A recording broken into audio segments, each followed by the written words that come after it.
Your mate will be your greatest blessing. Trust the goddess's wisdom. That's what the pack's elder told Elva Owens on her 18th birthday, the age when most wolves began feeling the pull toward their destined partners.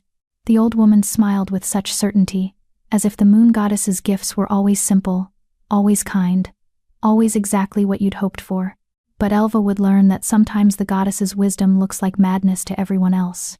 Because when Elva felt that undeniable pull leading her deep into forbidden territory, when she found her mate collapsed and dying at the southern border, a lone wolf with haunted amber eyes and secrets carved into every scar on his body, she discovered that destiny doesn't care about timing or logic or whether anyone else understands. They ridiculed her for claiming a mate bond with a rogue who couldn't even remember his own name, who flinched at kindness and expected betrayal, who warned her to run, to forget him, to choose literally anyone else. They called her foolish when she risked execution to hide him, to heal him, to stand between him and the hunters who wanted his head. But they didn't know the broken rogue she was protecting was the rightful Alpha King, the one wolf powerful enough to reshape their entire world. They didn't know they were mocking the one wolf in all the territories who could destroy them with a single command. And for those first beautiful, terrifying weeks, Elva didn't know either. Not yet. Chapter 1. The Omega's Disgrace.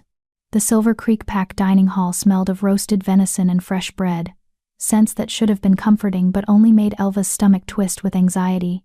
She moved along the edges of the room like a shadow, her tray balanced carefully in both hands, eyes downcast in the submissive posture expected of an Omega. "Watch where you're going, Omega." The voice was sharp, imperious. Elva stopped immediately, pressing herself against the wall as Karina Bright swept past, her golden hair cascading down her back like a waterfall of liquid sunshine. Karina was the Alpha's daughter, beautiful and powerful, everything Elva would never be. "Sorry, Miss Bright," Elva murmured, keeping her gaze fixed on the floor. Karina didn't acknowledge the apology. She never did. To wolves like Karina, Omegas were furniture useful when needed, invisible otherwise. Elva waited until Karina's footsteps faded before continuing to her usual spot in the far corner where the other Omegas gathered. It was the darkest part of the hall, away from the large windows and the warmth of the massive stone fireplace. Their section. "Elva," Janine Church waved her over, a small smile on her round face. Janine was one of the few wolves who'd shown Elva genuine kindness since she'd been relegated to Omega status 5 years ago. "Sit with us. We saved you a spot." Elva slid onto the bench beside Janine, grateful for the small gesture. Across from them, Freda Davidson was picking at her food, her expression troubled. "What's wrong?" Elva asked, keeping her voice low. Conversations at the Omega table weren't supposed to be heard by the higher ranks. Freda glanced around nervously before leaning in. "Did you hear? There's going to be a mating ceremony next week. Alpha Hutchins is announcing his daughter's mate." Elva's heart sank. She knew exactly who that would be. "Let me guess. Timothy Marsh?" Janine nodded, her smile fading. "The Beta's son. It's a perfect match, politically. Timothy's strong, handsome, from a good bloodline. Karina's been preening about it for months. Must be nice," Frida said softly, "to have the goddess bless you with everything. Beauty, power, and a mate worthy of your status." Elva said nothing. She'd learned long ago that commenting on such things only invited pain. At 23, she was one of the oldest unmated females in the pack, a fact that hadn't gone unnoticed. Omegas rarely found mates. They were too low in the hierarchy, their wolves too weak to be desirable. The truth was, Elva had given up hoping for a mate years ago. "Attention!" The booming voice of Alpha Anthony Hutchins silenced the hall instantly. Every wolf rose to their feet, heads bowed in respect as the Alpha stood from his place at the high table. He was an imposing man, tall and broad-shouldered, with silver threading through his dark hair and eyes that could freeze a wolf mid-shift. Beside him, Karina stood with her chin raised, radiant in a dress of midnight blue that probably cost more than Elva earned in a year of servitude. "As many of you know," Alpha Hutchins began, his voice carrying easily through the silent hall, "we have much to celebrate. Next week, during the full moon, my daughter Karina will be formally mated to Timothy Marsh, son of our esteemed Beta." Applause erupted. Timothy rose from his seat near the high table, grinning as he acknowledged the crowd. He was handsome in that classic way, strong jaw, confident posture, the build of a warrior. Everything a pack would want in a future alpha. Elva clapped along with everyone else, her movements automatic. She felt nothing watching them. No envy, no longing. Just a vague, distant ache for a life she'd never have. However, Alpha Hutchins continued, raising a hand for silence. Before we celebrate, we must address pack business. There have been reports of a rogue wolf spotted near our southern border. A lone wolf, by all accounts, wounded and possibly dangerous. Murmurs rippled through the crowd. Lone wolves were rare wolves without packs, cast out or self-exiled. They were unpredictable, often violent, driven mad by isolation from pack bonds. Beta Marsh and his warriors will hunt this rogue down, the Alpha declared. We will not tolerate threats to our territory. Not now, not ever. More applause. Timothy looked pleased, no doubt eager to prove himself before his mating ceremony. Elva felt that strange pull again, the one she'd been feeling for the past 3 days. A tugging sensation deep in her chest, like a string tied around her heart, pulling her south, toward the border, toward the rogue. She'd tried to ignore it, tried to convince herself it was nothing, just stress or illness or exhaustion. But it was getting stronger, more insistent. No, she thought firmly. It can't be. The goddess wouldn't be that cruel. The rest of the evening passed in a blur. Elva completed her duties, clearing tables, scrubbing dishes, preparing the hall for tomorrow's breakfast with mechanical efficiency. Her mind was elsewhere, chasing that persistent pull, trying to understand what it meant. When she finally retreated to the Omega quarters, a long, drafty building behind the main pack house, she was exhausted. The quarters housed 20 Omegas in cramped bunks, with thin walls that did little to block out sound or cold. Elva collapsed onto her bunk, the thin mattress offering little comfort. Around her, other Omegas were settling in for the night, their quiet conversations a familiar backdrop. Elva? She turned to find Janine standing beside her bunk, concern etched across her features. You've been distracted all day, Janine said softly. Are you okay? Elva wanted to confide in her, to share the strange pull she'd been feeling, but what would she say? That she thought she might have a mate? That she thought her mate might be the rogue wolf everyone was planning to hunt down and kill? She'd sound insane. I'm fine, Elva lied. Just tired. Janine didn't look convinced, but she didn't push. Get some rest. Tomorrow's gonna be busy, with all the ceremony preparations. After Janine left, Elva lay awake, staring at the ceiling. The pull was stronger now, almost painful. Her wolf, that small, weak presence that had never been particularly vocal, was whining, pacing, desperate. Mate, her wolf whispered. Mate is hurt. Mate needs us. Elva pressed her palms against her eyes, fighting back tears. This couldn't be happening. The goddess couldn't possibly have mated her to a rogue, a wolf marked for death by her own pack. But as the hours crawled by and sleep refused to come, Elva knew she had no choice. She had to see him, had to know for sure. Even if it destroyed her. Elva slipped out of the Omega quarters just before dawn, when the sky was still purple-black and the pack was mostly asleep. She dressed in her plainest clothes, dark pants, and a worn jacket, and moved with the practiced silence of someone used to being invisible.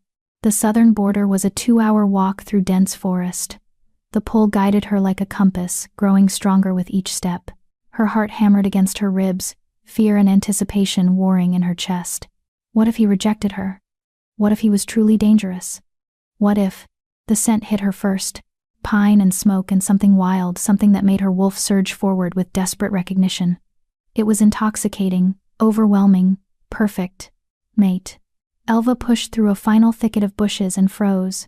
He was there, collapsed against the base of a massive oak tree, barely conscious. Even in the dim pre-dawn light, she could see the wounds, deep gashes across his chest and arms. Bruises mottling his skin, clothes torn and bloody. But it was his face that made her breath catch. He was beautiful. Even broken and bleeding, there was something magnetic about him. Sharp features, strong jaw, dark hair matted with dirt and blood, and his eyes when they fluttered open to look at her were the most striking shade of amber she'd ever seen. Stay back, he rasped, his voice rough with pain and warning. I'm not safe. Elva should have listened, should have run. But the mate bond was singing in her veins, drowning out every rational thought. "You're hurt," she whispered, kneeling beside him. "Let me help you." "No." He tried to pull away but was too weak.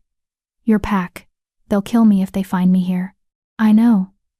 Elva reached out, her hands trembling, and gently touched his face. The bond flared to life at the contact, golden and warm and absolutely certain. His eyes widened, shock replacing the pain. Your mate," Elva finished, tears streaming down her face. "The goddess help us both, but I'm your mate." For a long moment they simply stared at each other. Then, impossibly, he smiled a broken, bitter thing. "The goddess has a cruel sense of humor," he murmured. "Pairing you with someone like me." "What happened to you?" Elva asked, already pulling off her jacket to press against his worst wounds. "Who did this?" "Doesn't matter." His eyes were starting to close again. "You should leave me, forget you found me, find someone worthy of you." "No." The word came out fierce, surprising them both. "You're my mate. I'm not leaving you." She didn't know where the conviction came from. She'd been weak and submissive her entire life, trained to obey, conditioned never to fight back. But something about this broken wolf, this stranger who was somehow hers, made her brave. "What's your name?" she asked, as she worked to clean his wounds with water from her canteen. He watched her with those amber eyes, something unreadable in his expression. When he finally spoke, his voice was barely audible. "Mitchell," he said. "Mitchell Holland. I'm Elva. Elva Owens." "Elva." He tested her name, and even in his weakened state, the way he said it made her shiver. "You're an Omega." It wasn't a question. He could smell it on her, the rank that marked her as lesser. "Yes," she said, waiting for the rejection, the disgust. But Mitchell just nodded, his eyes drifting closed. "Perfect," he murmured, so softly she almost missed it. "They'll never suspect." Before Elva could ask what he meant, he lost consciousness. She sat back on her heels, looking at this mysterious wolf who fate had bound her to. The sun was starting to rise, painting the sky in shades of pink and gold. Soon the pack would wake. Soon the hunt would begin. Elva had a choice to make. She could leave him here, return to her life, pretend she'd never felt the pull, let the warriors find him, and end whatever threat he posed. It would be the smart thing, the safe thing. Or she could protect her mate, even though it meant defying her alpha, risking everything she'd ever known, and binding herself to a wolf who was quite possibly dangerous. Her wolf had no doubts. Mate, protect, ours. Elva looked down at Mitchell's unconscious form and made her choice. "I hope you're worth it," she whispered. Then she began the work of hiding him, of finding a way to save them both from the fate that was surely coming. She didn't know that the broken wolf she was protecting was the most powerful alpha in all the territories. Didn't know that his scars hid secrets that would shake the foundations of every pack. Didn't know that choosing him would make her a queen. All she knew was that he was hers, and she would not abandon him, even if it destroyed her. Chapter 2. The Hidden Sanctuary. The old hunting cabin was a relic from before Elva's time, a structure so forgotten that even the pack's detailed territory maps no longer marked its location. She'd discovered it by accident 3 years ago while foraging for herbs, drawn by the scent of wild thyme growing through the rotted floorboards.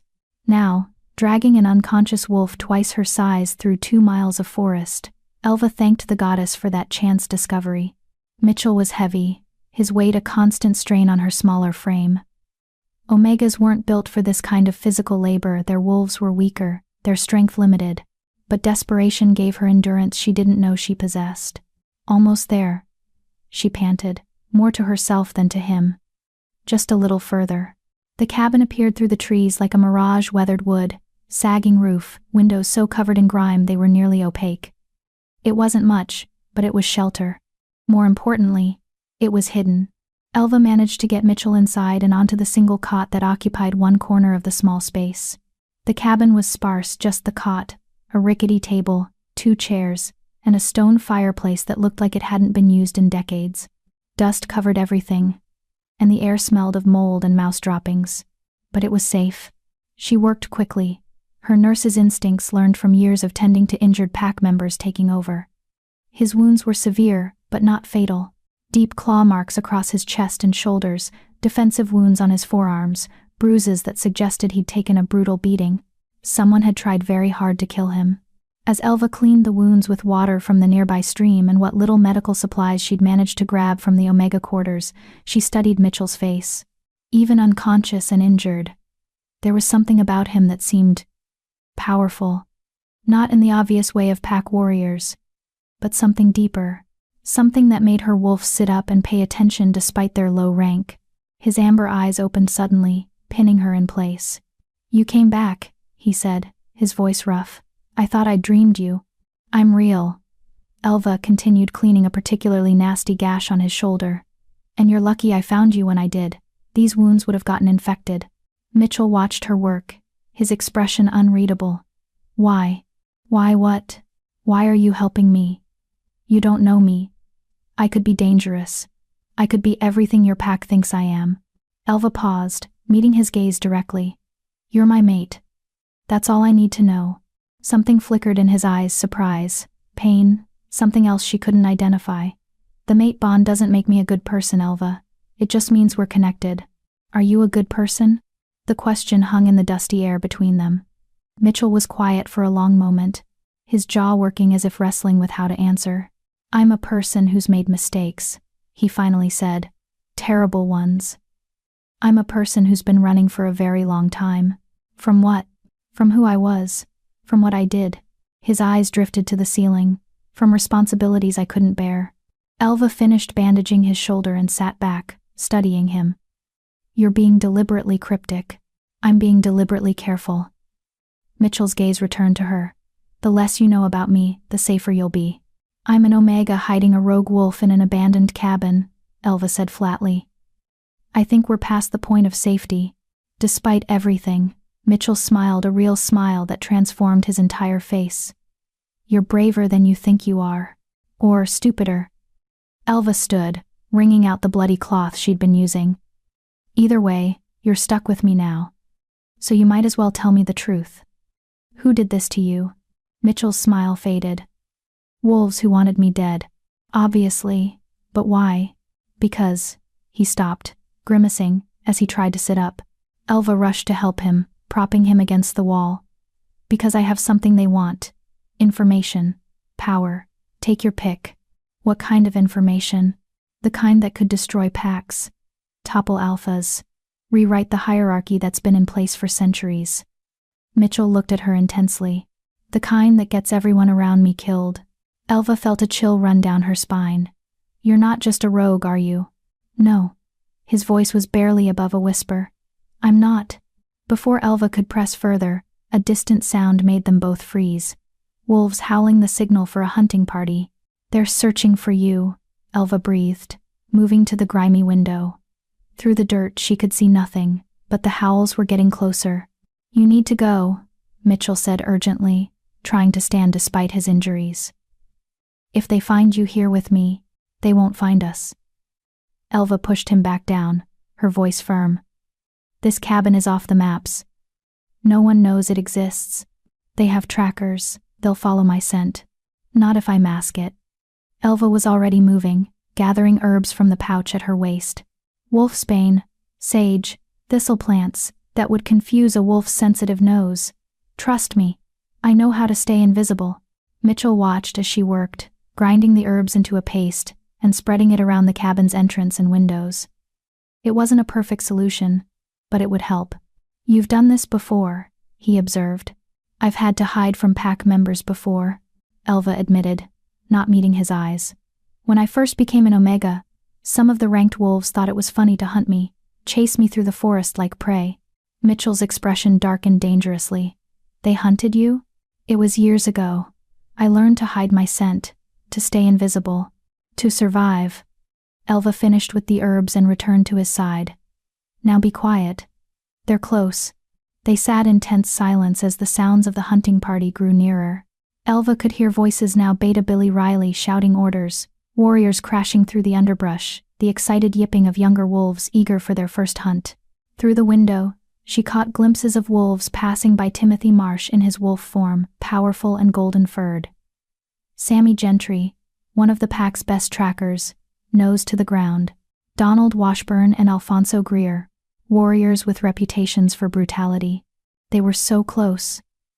If any of them looked toward the cabin, if any of them caught Mitchell's scent, Elva held her breath, her hand unconsciously reaching for Mitchell's. His fingers closed around hers, warm and solid despite his injuries. "Southeast," someone shouted. "I've got a trail heading southeast." The sounds of the hunting party shifted direction, moving away from the cabin. Elva sagged with relief, but Mitchell's grip on her hand tightened. "They'll be back," he said quietly. "Once they lose the trail, they'll expand the search. Then we have time." Elva squeezed his hand. "Time to figure out what to do next." "What to do next is for you to reject the mate bond and go home," Mitchell said, his voice hard. "Pretend you never found me.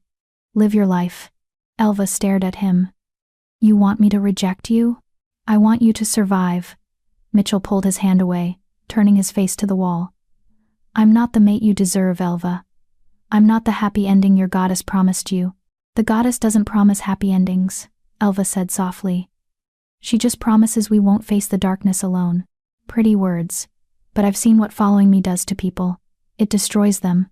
I won't do that to you. Elva felt something snap inside her, all those years of being told she was lesser, worthless, beneath notice. All those years of accepting it, of keeping her head down and her voice silent. "You don't get to make that choice for me," she said, her voice sharp enough to make Mitchell turn back to her. "I'm not some helpless Omega who needs protecting from her own decisions. I found you. I brought you here. I chose to save you, knowing the risks. You don't get to reject me, to protect me like I'm too stupid to understand danger." Mitchell blinked, clearly taken aback by her sudden fierceness. "I've spent my entire life being told what I can't do, what I'm not worthy of, what I'm too weak to handle," Elva continued, years of suppressed anger bleeding into her words. "I'm done accepting other people's definitions of who I am. You're my mate. I'm keeping you. And if you have a problem with that, you can argue about it when you're not bleeding all over my makeshift bandages." For a long moment, Mitchell just stared at her. Then, incredibly, he laughed, a sound of genuine amusement that seemed to surprise him as much as it surprised her. "You're fiercer than you look, Omega. Don't call me that." Elva's eyes flashed. "My name is Elva." "Elva," Mitchell repeated, his expression softening. "You're right. I'm sorry. You deserve to make your own choices." "Thank you." She settled back against the wall beside him. "Now, are you going to tell me what you're really running from? Or are we going to keep dancing around it?" Mitchell was quiet for a long time, his amber eyes distant. When he finally spoke, his voice carried the weight of old pain. "I'm running from myself," he said. "From who I used to be. From a position I abandoned because I wasn't strong enough to hold it." "What position?" "One that came with responsibilities I couldn't fulfill, expectations I couldn't meet, a destiny I never wanted." Mitchell's jaw clenched. "I thought if I walked away, if I became nobody, I could escape it. But you can't escape what's in your blood. You're speaking in riddles again." "I know." He looked at her, something vulnerable in his gaze. "I want to tell you everything, Elva. I do. But once I do, everything changes. You can't unknow what I tell you, can't unsee what I really am."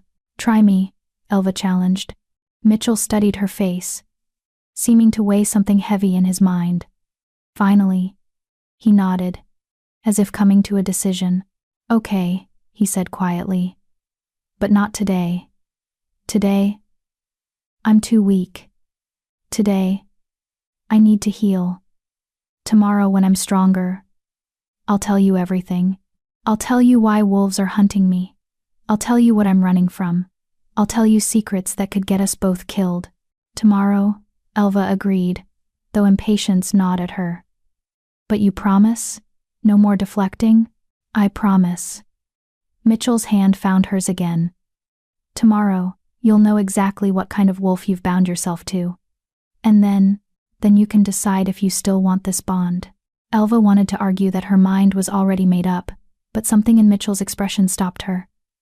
There was fear there, carefully hidden but unmistakable. Fear that whatever he was about to reveal would drive her away. Tomorrow, she repeated softly. They sat in comfortable silence as the afternoon light filtered through the grimy windows. Outside, distant howls continued as the hunting party searched in vain. Inside the forgotten cabin, two wolves bound by fate and circumstance tried to figure out how to survive what was coming. Elva watched Mitchell's eyes grow heavy as exhaustion and healing pulled him toward sleep. Before he drifted off, he murmured something so quietly she almost missed it. "You saved my life today, Elva Owens. One day, I'll repay that debt. I swear it." Elva didn't respond. She just held his hand and kept watch, this strange Omega girl and her mysterious mate, hidden away from the world that wanted to destroy them both. Tomorrow, she would learn his secrets. Tomorrow, everything would change. But today, they were safe. And for now, that was enough. Chapter 3. Secrets in the Moonlight. Elva woke to the sensation of being watched. Moonlight streamed through the cabin's broken windows, painting everything in shades of silver and shadow. She'd fallen asleep in the chair beside Mitchell's cot, her neck stiff from the awkward angle. But it was the weight of a gaze that had pulled her from sleep. Mitchell was awake, propped up against the wall, looking stronger than he had that morning. The color had returned to his face, and his amber eyes were clear, alert. He was watching her with an intensity that made her breath catch. "How long have you been awake?" she asked, rubbing her neck. "A few hours." His voice was stronger too, no longer rough with pain. "You should have gone back to your pack, Elva. They'll notice you're missing. I told Janine I was sick. She'll cover for me." Elva stood, stretching out the kinks in her back. "Besides, you promised me answers today. I'm not leaving until I get them." Mitchell's expression darkened. "I did promise, didn't I?" "You did." Elva moved to the fireplace, where she'd prepared kindling earlier. "But first, you need to eat. You can't heal properly on an empty stomach." She'd brought supplies from her own meager stores: dried meat, hard bread, a few withered apples. It wasn't much, but it was all she could take, without raising suspicion. As she worked to get a small fire going, she felt Mitchell's eyes on her, tracking her every movement. "You're good at this," he observed. "Taking care of people. It's what Omegas do. We serve." The words came out more bitter than she'd intended. "Is that what you want? To serve?" Elva paused, the question catching her off guard. No one had ever asked her what she wanted. "I don't know what I want. I've never been allowed to want anything. Everyone wants something." She turned to face him, the firelight casting dancing shadows across her face. "What do you want, Mitchell?" His jaw tightened. "Peace. Freedom. A chance to be someone other than who I was born to be." He laughed, a hollow sound. "Impossible things. Tell me," Elva said, settling on the floor by the now crackling fire. "Tell me who you were born to be." Mitchell was silent for so long that Elva thought he might refuse. But then he took a deep breath, his hands clenching into fists on his lap. "My full name," he began slowly, "is Mitchell James Holland. My father was Alpha King James Holland, of the Northern Territories. My mother was Queen Luna Catherine Holland, of the Moonstone line." Elva's world tilted sideways. "Alpha King," she repeated faintly. "Your royalty was..." Mitchell's voice was hard. "I was the Crown Prince, heir to the largest pack alliance in North America, next in line to rule over 47 packs and more than 50,000 wolves." "That's impossible." Elva shook her head, trying to process this. "The Crown Prince disappeared 8 years ago. Everyone knows that story. He abandoned his responsibilities, rejected his destiny. They searched for him for years, before declaring him dead," Mitchell finished. "Yes, I know. I made sure they would. I had to disappear completely. Had to become nobody." "Why?" The question came out as a whisper. "Why would you walk away from that?"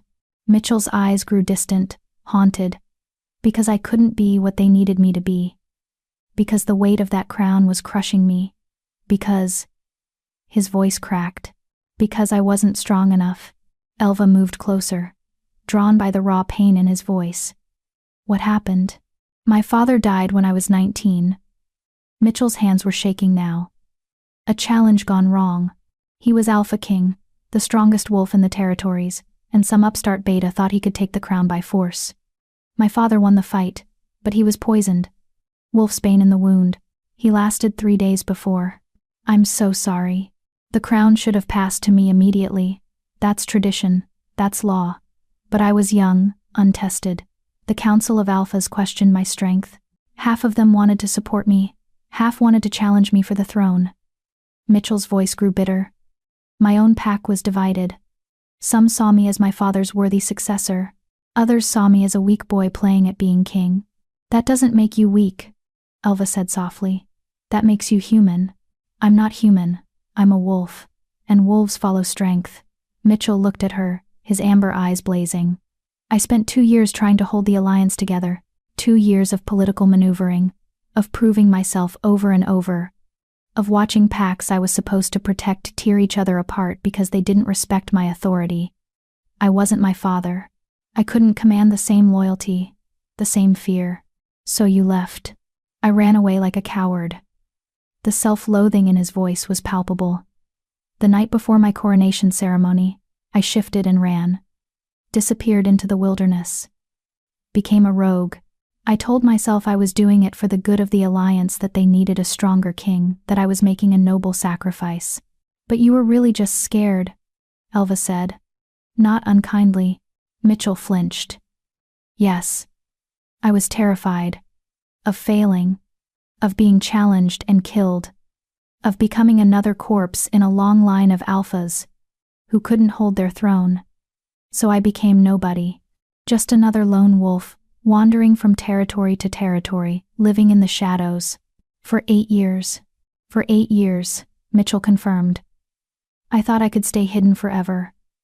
Thought I could live out my days in peace, but then what? Mitchell's expression grew grim. Then someone figured out who I am. Someone who wants to use me. Or kill me. I'm not sure which. Elva's blood ran cold. The wolves who attacked you. They weren't ordinary rogues. They were trained, coordinated. They knew exactly who I was and what I was worth. Mitchell touched the bandages on his chest. These weren't random attacks. They were trying to capture me. When I fought back too hard, they settled for trying to kill me instead. Who sent them? I don't know. But whoever it is, they have resources. Power. The ability to track a wolf who's been hiding for 8 years. Mitchell's jaw clenched. And if they found me, they might find you too. That's why you need to leave, Elva. While you still can. No. The word came out fierce, certain. We're mates. I'm not abandoning you. You don't understand what you're saying. Mitchell leaned forward, desperation in his eyes. If people find out who I am, if they know I have a mate, they'll use you against me. They'll hurt you to get to me. You'll become a target. I'm already a target just for being with you, Elva pointed out. Whether you're a rogue or a king, my pack will kill me for harboring you. At least if you're a king, we have a fighting chance. A fighting chance at what? At survival. At building a life together. Elva moved to sit beside him on the cot, taking his hand. You can't run forever, Mitchell. Eventually, your past catches up. Maybe it's time to stop running. You want me to reclaim the throne? Mitchell looked at her like she'd lost her mind. Elva. I walked away from that responsibility for a reason. I'm not strong enough. You survived 8 years as a lone wolf, Elva interrupted. Do you know how rare that is? Most lone wolves go mad within months. But you kept your sanity. Your humanity. You found ways to survive without a pack bond, without support. That takes incredible strength. That's not the same as being a king, isn't it? Elva squeezed his hand. You're not the scared 19-year-old boy who ran away anymore. You're 30. You've lived. You've suffered. You've learned. Maybe now you're ready. Mitchell stared at her, something shifting in his expression. You really believe that? I believe you're stronger than you think you are. I believe the goddess doesn't make mistakes with mate bonds. And I believe. Elva took a breath, letting herself be vulnerable. I believe we're stronger together than apart. For a long moment, Mitchell just looked at her. Then, slowly, he raised his free hand to cup her face, his touch gentle despite his calluses. "You're extraordinary, Elva Owens," he murmured. "An Omega who faces down kings without flinching." "I'm flinching on the inside," Elva admitted. "But I learned a long time ago not to show fear. The wolves who can hurt you are always watching for weakness." Mitchell's thumb traced her cheekbone. "Who hurt you? Tell me their names." The protective growl in his voice made her wolf preen with satisfaction. "It doesn't matter. That was before. This is now. It matters to me." Before Elva could respond, a sound outside made them both freeze. Footsteps. Multiple sets. Moving through the forest with purpose. "The hunting party," Mitchell breathed, already trying to stand despite his injuries. "They've expanded the search grid." Elva moved to the window, peering through the grime. In the moonlight, she could see shapes moving between the trees. 6 wolves. They were in human form, carrying weapons, silver-tipped spears and arrows that could kill even the strongest wolf. "We need to go," she whispered urgently. "Now." "Where?" "They're surrounding us." Elva's mind raced. The cabin had only one entrance, no back door. The windows were too small to climb through quickly. If the hunters decided to search the cabin, then she remembered. The old root cellar. This way. She grabbed Mitchell's arm, helping him to the far corner of the cabin, where a threadbare rug covered the floor. Beneath it was a trapdoor she'd discovered years ago, ancient, nearly invisible, leading to a small cellar that had once been used for storing food. Together, they heaved the trapdoor open, revealing a dark space below. It smelled of earth and rot, but it was shelter. "Get down there," Elva hissed. "I'll cover the door." "What about you?" "I'll hide separately. If they find one of us, at least the other has a chance." She pushed him toward the opening. "Go." Mitchell hesitated, his eyes searching hers. Then, in a movement so quick she barely registered it, he pulled her close and kissed her, a brief, desperate press of lips that sent electricity racing through her veins. "Stay alive," he commanded. "That's an order from your king."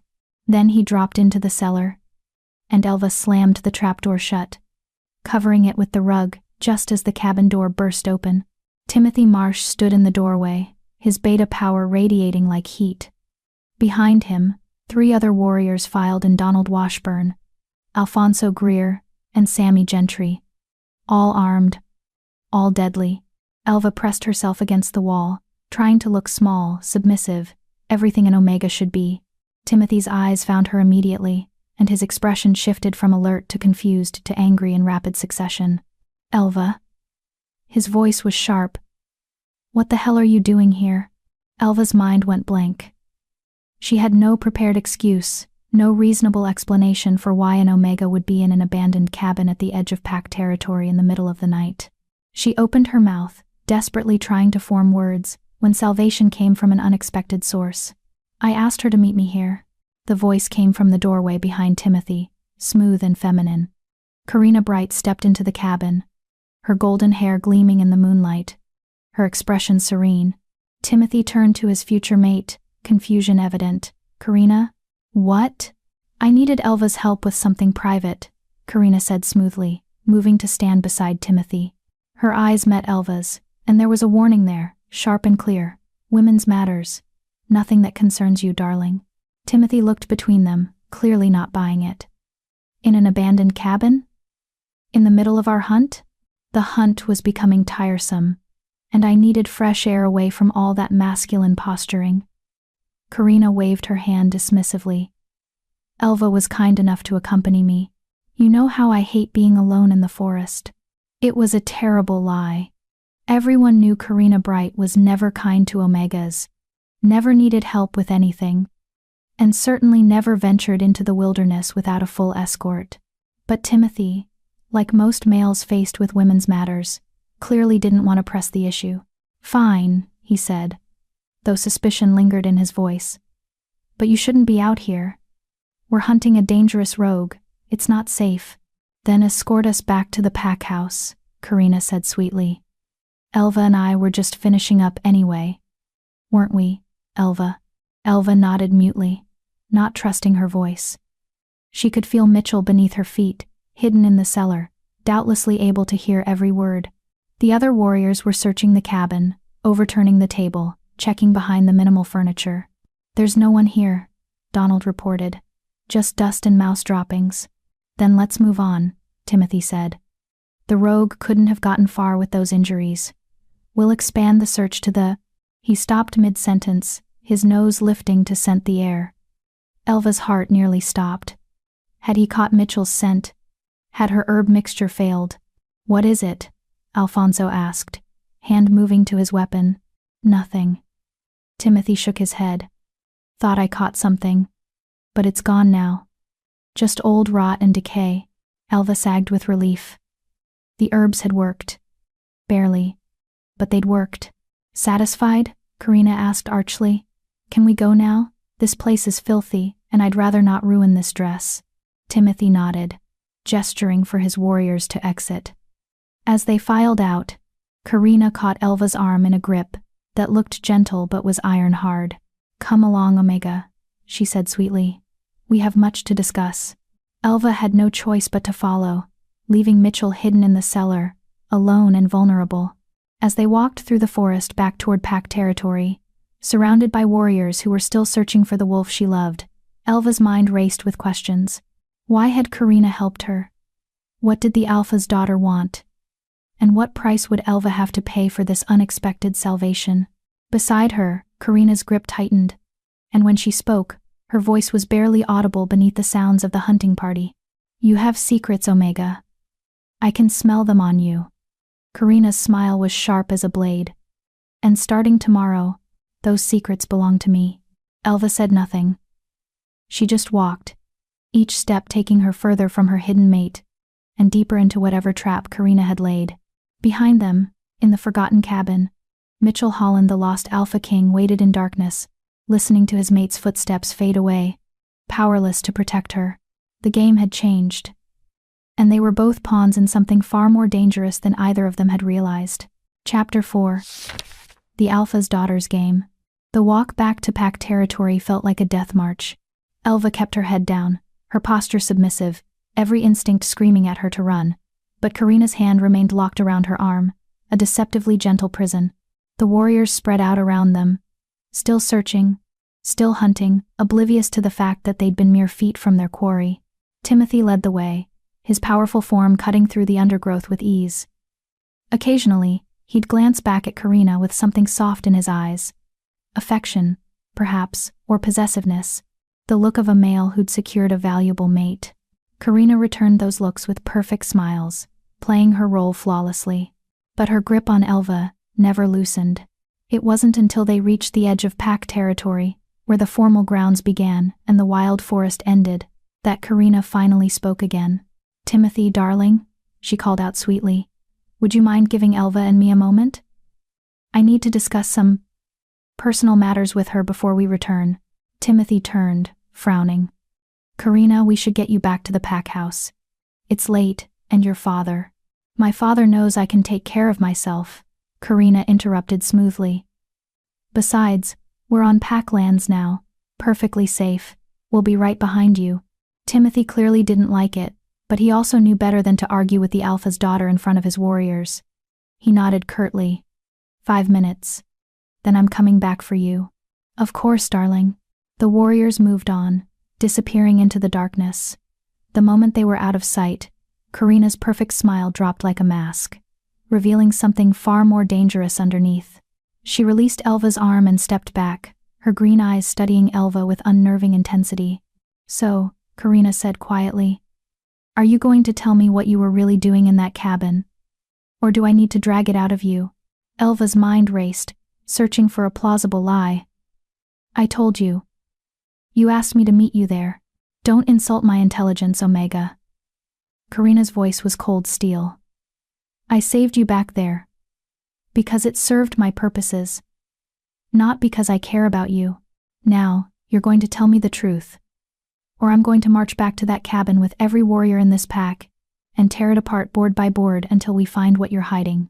Elva's blood ran cold. "I don't know what you mean. You were protecting something. Someone." Karina circled her slowly, like a predator assessing prey. You had herbs all over your hands, wolfsbane, sage, thistle, the kind of combination used to mask scent. Your clothes smell like blood, but you're not injured. And you have the look of someone who's been awake for far too long, watching over something precious. Elva said nothing. What could she say? Karina had seen through everything. Here's what I think happened, Karina continued, her voice almost conversational. You found the rogue everyone's hunting. You should have reported him immediately, but you didn't. Why? Because you're stupid and soft-hearted? Possibly. Or because… She paused, leaning in close enough that Elva could smell her expensive perfume. Because he's your mate. Elva's sharp intake of breath was all the confirmation Karina needed. Goddess above, Karina breathed, genuine surprise flickering across her features. I was mostly guessing, but it's actually true. An Omega mated to a rogue. That's… She laughed, a sound without humor. That's either the worst luck in history, or the cruelest joke the moon goddess has ever played. Please, Elva whispered, abandoning pretense. Please don't tell anyone. They'll kill him. Of course they will. He's a rogue. That's what happens to rogues. Karina tilted her head. Unless he's not just a rogue. Unless there's something special about him that would make an Omega risk everything to protect him. Elva's silence was answer enough. Karina's eyes widened slightly. What is he? A former alpha? A wanted criminal? Someone with information that could… She stopped, something shifting in her expression. Oh, this is better than I thought. I don't know what you're talking about. Yes, you do. Karina smiled. And it was a terrible thing. You know exactly what you found. And I know you're never going to tell me. Which is fine. I don't need you to tell me. I just need you to understand the position you're in. What position is that? The position of someone who owes me a debt. Karina stepped back, smoothing her dress. I saved you tonight. Lied to my future mate. Put my reputation on the line. Gave you time to hide your precious rogue. That's worth something. Don't you think? Elva's stomach sank. What do you want? Your obedience, your silence, your complete cooperation. Karina's voice was matter-of-fact. Starting tomorrow, you belong to me. You'll do what I say, when I say it, without question. In return, I'll keep your secret. I won't tell anyone about your mate, or that cabin, or any of it. And if I refuse, then I'll tell my father everything, and your mate will be dead by sunset tomorrow. Karina examined her nails casually. Your choice, really. Servitude or death. I know which I'd pick. Elva wanted to fight back, to refuse, to tell Karina exactly what she could do with her threats. But Mitchell's face flashed in her mind, wounded, vulnerable, trusting her to keep him safe. Why? Elva asked quietly. Why would you protect me? You hate Omegas. I don't hate Omegas. I simply don't think about them at all, which is worse. Karina's smile softened slightly, becoming almost genuine. But you're interesting. An Omega with a spine. An Omega willing to commit treason for love. That's rare. And I have a feeling you're going to be very useful to me. Useful how? That's for me to know. Karina glanced toward the pack house, where lights were beginning to appear in windows. Dawn was approaching. For now, just understand that we have an arrangement. I keep your secret. You do as I say. Simple. Nothing about this is simple. No, Karina agreed. But it's better than the alternative. Now, here's what's going to happen. You're going to go back to the Omega quarters and rest. Tomorrow you'll report to my chambers at noon. I have tasks for you.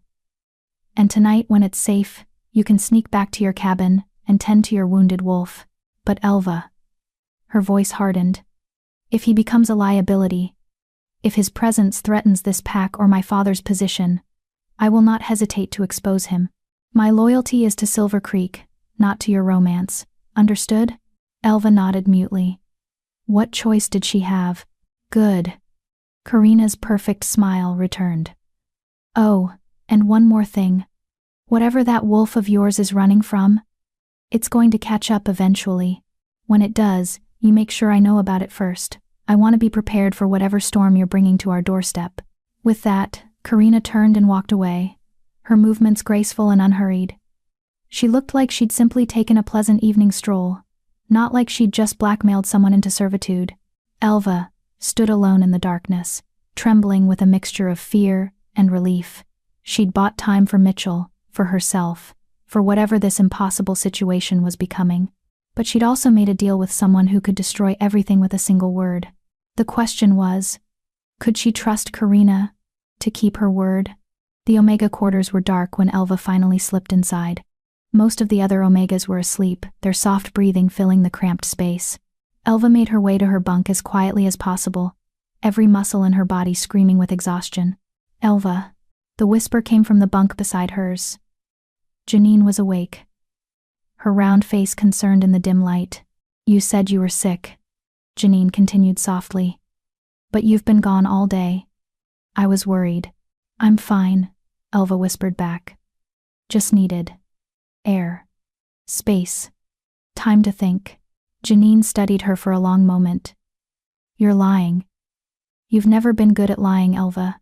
Janine, please, don't ask questions I can't answer. Is it about him? Janine's voice was barely audible. The rogue everyone's hunting? Elva's heart stopped. What are you talking about? I felt it. 3 days ago, around the same time you started acting strange. A pull. Janine's eyes were sympathetic. You found your mate, didn't you? And he's the wolf they want to kill. Elva couldn't speak, couldn't confirm or deny, could barely breathe. It's okay, Janine said gently. I won't tell anyone. I know what it's like to have a secret you'd die to protect. Janine. My mate died 6 years ago, Janine said quietly. Before I could reach him. He was in a pack 3 territories over, and by the time I made the journey he'd been killed in a challenge. I never even got to meet him properly. Never got to see if the bond could have been something real. Tears pricked Elva's eyes. I'm so sorry. I didn't know. Nobody knows. I'm an Omega. Nobody asks about our losses. Janine reached out, squeezing Elva's hand. But I'm telling you now so you understand. If you've found your mate, don't let anything not pack politics, not hierarchy, not fear keep you from him. The bond is sacred. It's worth fighting for. Even if fighting for it destroys everything? Especially then. Janine's smile was sad but genuine. Love is supposed to be disruptive. It's supposed to challenge the way things are. Otherwise, what's the point? Elva squeezed back, grateful beyond words for this unexpected ally. Thank you. Just promise me you'll be careful. Whatever you're doing, whoever he is, be careful. The pack is on high alert. One wrong move and… I know. Elva pulled her hand back, settling onto her bunk. I know. They lay in silence for a while, both pretending to sleep. But Elva's mind was racing, planning her next move. She needed to get back to Mitchell, needed to make sure he was safe, that the hunting party hadn't circled back to the cabin. But more than that, she needed to figure out what to do next. Mitchell couldn't stay hidden forever. Eventually, someone would find him, and when they did, Elva's hand drifted to her chest, where she could feel the mate bond humming beneath her skin. It was stronger now, more insistent. Mitchell was awake, probably worried about her. I'm coming back, she thought, hoping somehow the bond would carry the message. Just hold on a little longer. It was nearly dawn when Elva finally managed to slip away again. She'd waited until the morning shift of Omegas left for their duties, then claimed she needed to gather herbs from the forest. It was a weak excuse, but no one questioned Omegas who volunteered for unpleasant tasks. The forest was coming alive with birdsong as she made her way back to the cabin. Every shadow made her jump, every sound made her freeze. The hunting party could be anywhere. Patrols would be doubled after last night. But she made it to the cabin without incident. The door hung open slightly, she'd left it that way in her hurry to leave. Heart pounding, she pushed inside. Mitchell? No answer. The cabin was empty, the cot stripped of its blankets. For a terrifying moment, Elva thought he'd been found, taken, killed while she was gone. Then she heard a soft sound from the cellar. She pulled up the trap door to find Mitchell huddled in the darkness below, his amber eyes reflecting the morning light like a wolf's. Thank the goddess, he breathed. I heard you leave with them. I thought, I'm fine. Elva climbed down into the cellar, pulling the door shut above them. In the darkness, she could barely see him, but she could feel him, the warmth of his body, the rapid beat of his heart. But we have a problem. Just one? Mitchell's attempt at humor fell flat. Karina Bright knows about you. Not who you are, but that you exist. That you're my mate. Mitchell swore quietly. The Alpha's daughter. She's blackmailing me, Elva continued. She'll keep our secret if I do what she says. Otherwise she'll tell her father everything. No. Mitchell grabbed her shoulders in the darkness. No, Elva. You can't put yourself at her mercy. People like that, they'll use you until there's nothing left. What choice do I have? If she tells, you die. Then I die. Mitchell's voice cracked with desperation. I've been running for 8 years, Elva. Maybe it's time I stopped. Maybe it's time I faced whatever's coming instead of dragging you down with me. Don't talk like that. Elva found his face in the darkness, cupping it between her hands. We're going to figure this out. Together. That's what mates do. Mates protect each other. And I can't protect you like this. The anguish in his voice was palpable. I'm weak, wounded, hiding in a hole in the ground while you risk everything for me. What kind of mate does that make me? What kind of king? The kind who's still learning how to be strong, Elva said firmly. Mitchell, you spent 8 years running because you thought you weren't enough. But maybe you weren't enough because you were alone. Maybe you needed someone to be strong with you instead of for you. Mitchell was quiet for a long moment. Then, in the darkness, she felt his forehead rest against hers. How did I get so lucky? He whispered. How did a broken king end up with the strongest wolf I've ever met? I'm not strong. I'm an Omega. You're the strongest person I know. Mitchell's hands found hers, holding tight. And I promise you, Elva Owens, I'm going to become worthy of you. I'm going to figure out how to protect you, how to give you the life you deserve. Even if it means facing everything I ran from. Then we face it together, Elva said. No more running, no more hiding. We figure out who's hunting you, why they want you, and how to stop them. And then? Elva smiled in the darkness. And then you reclaim your throne. And I become a queen. How does that sound? Mitchell laughed, the sound surprised and genuine. Like the most insane plan I've ever heard. Good. Because I'm tired of Sensible. Sensible never got me anything but pain.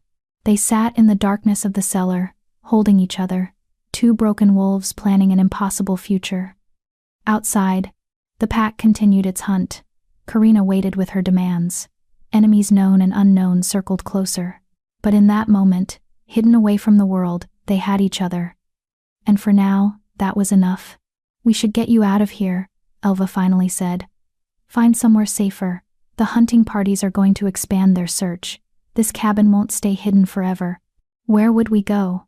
I don't know yet, but I'll figure something out. Elva squeezed his hands. For now, you need to stay here. Rest. Heal. I have to go back, or they'll notice I'm gone too long. When will I see you again? Tonight. After everyone's asleep. I'll bring more supplies, better bandages. Elva pulled away reluctantly. And maybe some answers about who's hunting you. If Karina wants my obedience, she can start by helping us. Elva. Don't antagonize her. She could what? Make my life worse? Elva laughed bitterly. I'm an Omega hiding a wanted wolf while being blackmailed by the Alpha's daughter. It doesn't get much worse. Mitchell pulled her back, kissing her fiercely. It was different from their first kiss, not desperate, but determined. A promise sealed in touch. Stay safe, he commanded against her lips. Come back to me. Always. Elva promised. Then she climbed out of the cellar, covered the door, and slipped back into the forest. Behind her, Mitchell Holland, the lost Alpha King, waited in darkness, his fate resting in the hands of an Omega who refused to let him fall. And ahead of her, in the pack house, Karina Bright waited with demands that would change everything. The game was accelerating. The pieces were moving into place, and Elva was done being a pawn. It was time to play. Chapter 5. The Price of Secrets. Elva stood outside Karina Bright's private chambers, her fist raised to knock, her heart hammering against her ribs. The clock in the hallway showed exactly noon. She was precisely on time, just as commanded. The door opened before she could knock. Punctual, Karina observed, stepping aside to let Elva enter. Good. I despised tardiness. Elva had never been inside the Alpha's daughter's chambers before.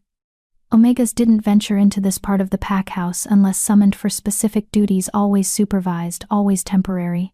To be here alone with Karina felt like stepping into a trap. The room was exactly what Elva expected. Spacious, luxurious, decorated in shades of cream and gold. A massive 4-poster bed dominated one wall, draped in silk that probably cost more than Elva would earn in her lifetime. Antique furniture gleamed with polish. Fresh flowers, real flowers, not the wild ones. Elva gathered from the forest satin crystal vases on every surface. It was beautiful. It was suffocating. Sit, Karina commanded, gesturing to a velvet chair near the window. Elva sat, perching on the edge like she might need to flee at any moment. Karina settled onto a chaise lounge across from her, arranging her skirts with practiced elegance. So, Karina began, studying Elva with those sharp green eyes. Let's discuss the terms of our arrangement in more detail. You said you wanted my obedience. My silence. My cooperation. Elva kept her voice neutral. What exactly does that mean? It means you work for me now. Not as an Omega serving the pack, but as my personal assistant. Karina smiled slightly. You'll attend to my needs, run my errands, and most importantly, you'll tell me everything I want to know about your mysterious mate. No. The word came out before Elva could stop it. Karina's eyebrows rose. Excuse me? You said you'd keep my secret if I obeyed you. That was the deal. You never said I had to betray him. Elva met Karina's gaze directly, years of submission warring with her newfound defiance. I won't give you information you can use against him. For a long moment, Karina just stared at her. Then, surprisingly, she laughed, a genuine sound of amusement. Goddess, you really do have a spine. I was starting to wonder if I'd imagined it last night. Karina leaned forward, her expression shifting to something almost respectful. Fine. I won't ask you to betray him. But I need to know enough to protect myself. If his presence here puts this pack at risk, I have a right to know what's coming. Why do you care? Elva asked. You could have exposed us both last night. You still could. Why are you protecting us? Karina was quiet for a moment, something unreadable flickering across her face. Because I'm tired of playing the perfect daughter. The perfect mate. The perfect future Luna. She stood, walking to the window to look out over the pack grounds. Do you know what it's like to have your entire life planned out before you're old enough to understand what life even means? No, Elva admitted. But I know what it's like to have no choices at all. Then we're not so different, are we? Karina glanced back at her. I'm marrying Timothy Marsh in 6 days. It's a good match, politically advantageous. Strengthens the alliance between Alpha and Beta families. Produces strong bloodlines. Everyone's thrilled. But you're not. I didn't say that. Karina's voice was careful. Timothy is fine, handsome, strong, loyal, everything a mate should be. But he's not your true mate. Karina flinched almost imperceptibly. The moon goddess doesn't always bless us with convenient mate bonds, Elva. Sometimes we have to make practical choices instead of romantic ones. Did you meet him? Elva asked softly. Your true mate? Once, 3 years ago. Karina's hand touched the window glass, her reflection ghostly. At a gathering of allied packs. We locked eyes across a crowded room. And I felt it, that pull, that certainty. He was from a smaller pack, a lower rank. Nobody important. Just a warrior with kind eyes and a laugh that made my heart race. What happened? Nothing happened. I turned away, pretended I hadn't felt it. Married my duty instead. Karina's voice was hollow. He probably doesn't even remember me. Probably found another mate by now. Someone who wasn't too much of a coward to follow the bond. Elva felt an unexpected surge of sympathy for this woman she'd always seen as her opposite. You're not a coward, aren't I? Karina turned back to face her. I let duty crush the one chance at real happiness I might have had. You, an Omega with nothing to lose and everything to fear, are fighting for your mate. While I, an Alpha's daughter with every advantage, chose the safe path. Which of us is braver? It's not about bravery, Elva said. It's about circumstances. You had responsibilities, expectations, and you don't? Karina interrupted. You think your circumstances aren't impossibly difficult? You're risking execution for a rogue you barely know. That's not circumstance, Elva. That's choice. You chose him over safety. I chose safety over love. Don't make excuses for my cowardice. They sat in uncomfortable silence, two she-wolves on opposite ends of the hierarchy, discovering they had more in common than either had realized. So that's why you're helping me, Elva said finally. Because I'm doing what you couldn't. Perhaps. Karina returned to her chair. Or perhaps I'm just bored, and you're the most interesting thing that's happened in years. Does it matter? I suppose not. Good, then let's discuss practical matters. Karina's voice became businesslike. Your mate is wounded, hiding in a location I've agreed not to reveal. But he can't stay there forever. The hunting parties are expanding their search grid. Beta Riley is obsessed with finding this rogue. Says it's a matter of pack security. Timothy's made it his personal mission to track him down before the mating ceremony. Elva's stomach clenched. 6 days. 6 days, Karina confirmed. After the ceremony, Timothy becomes my mate, and the pack's future beta. His authority will expand significantly. If he hasn't found your wolf by then, he'll have the resources to search every inch of pack territory, repeatedly. Until he does. Then we need to move him. Get him somewhere safe. Where? Karina asked practically. He's wounded. He's a rogue no pack will take him in. You can't hide him in pack territory forever. And if you run with him, you'll both be marked as rogues. Hunted by every pack in the region. There has to be something. There might be. Karina leaned forward, lowering her voice even though they were alone. But you're not going to like it. Tell me. There's a gathering tomorrow night. Representatives from 3 neighboring packs are coming to discuss territory boundaries and trade agreements. My father is hosting it at the pack house, a big formal dinner, lots of political posturing, the usual. Karina's eyes gleamed.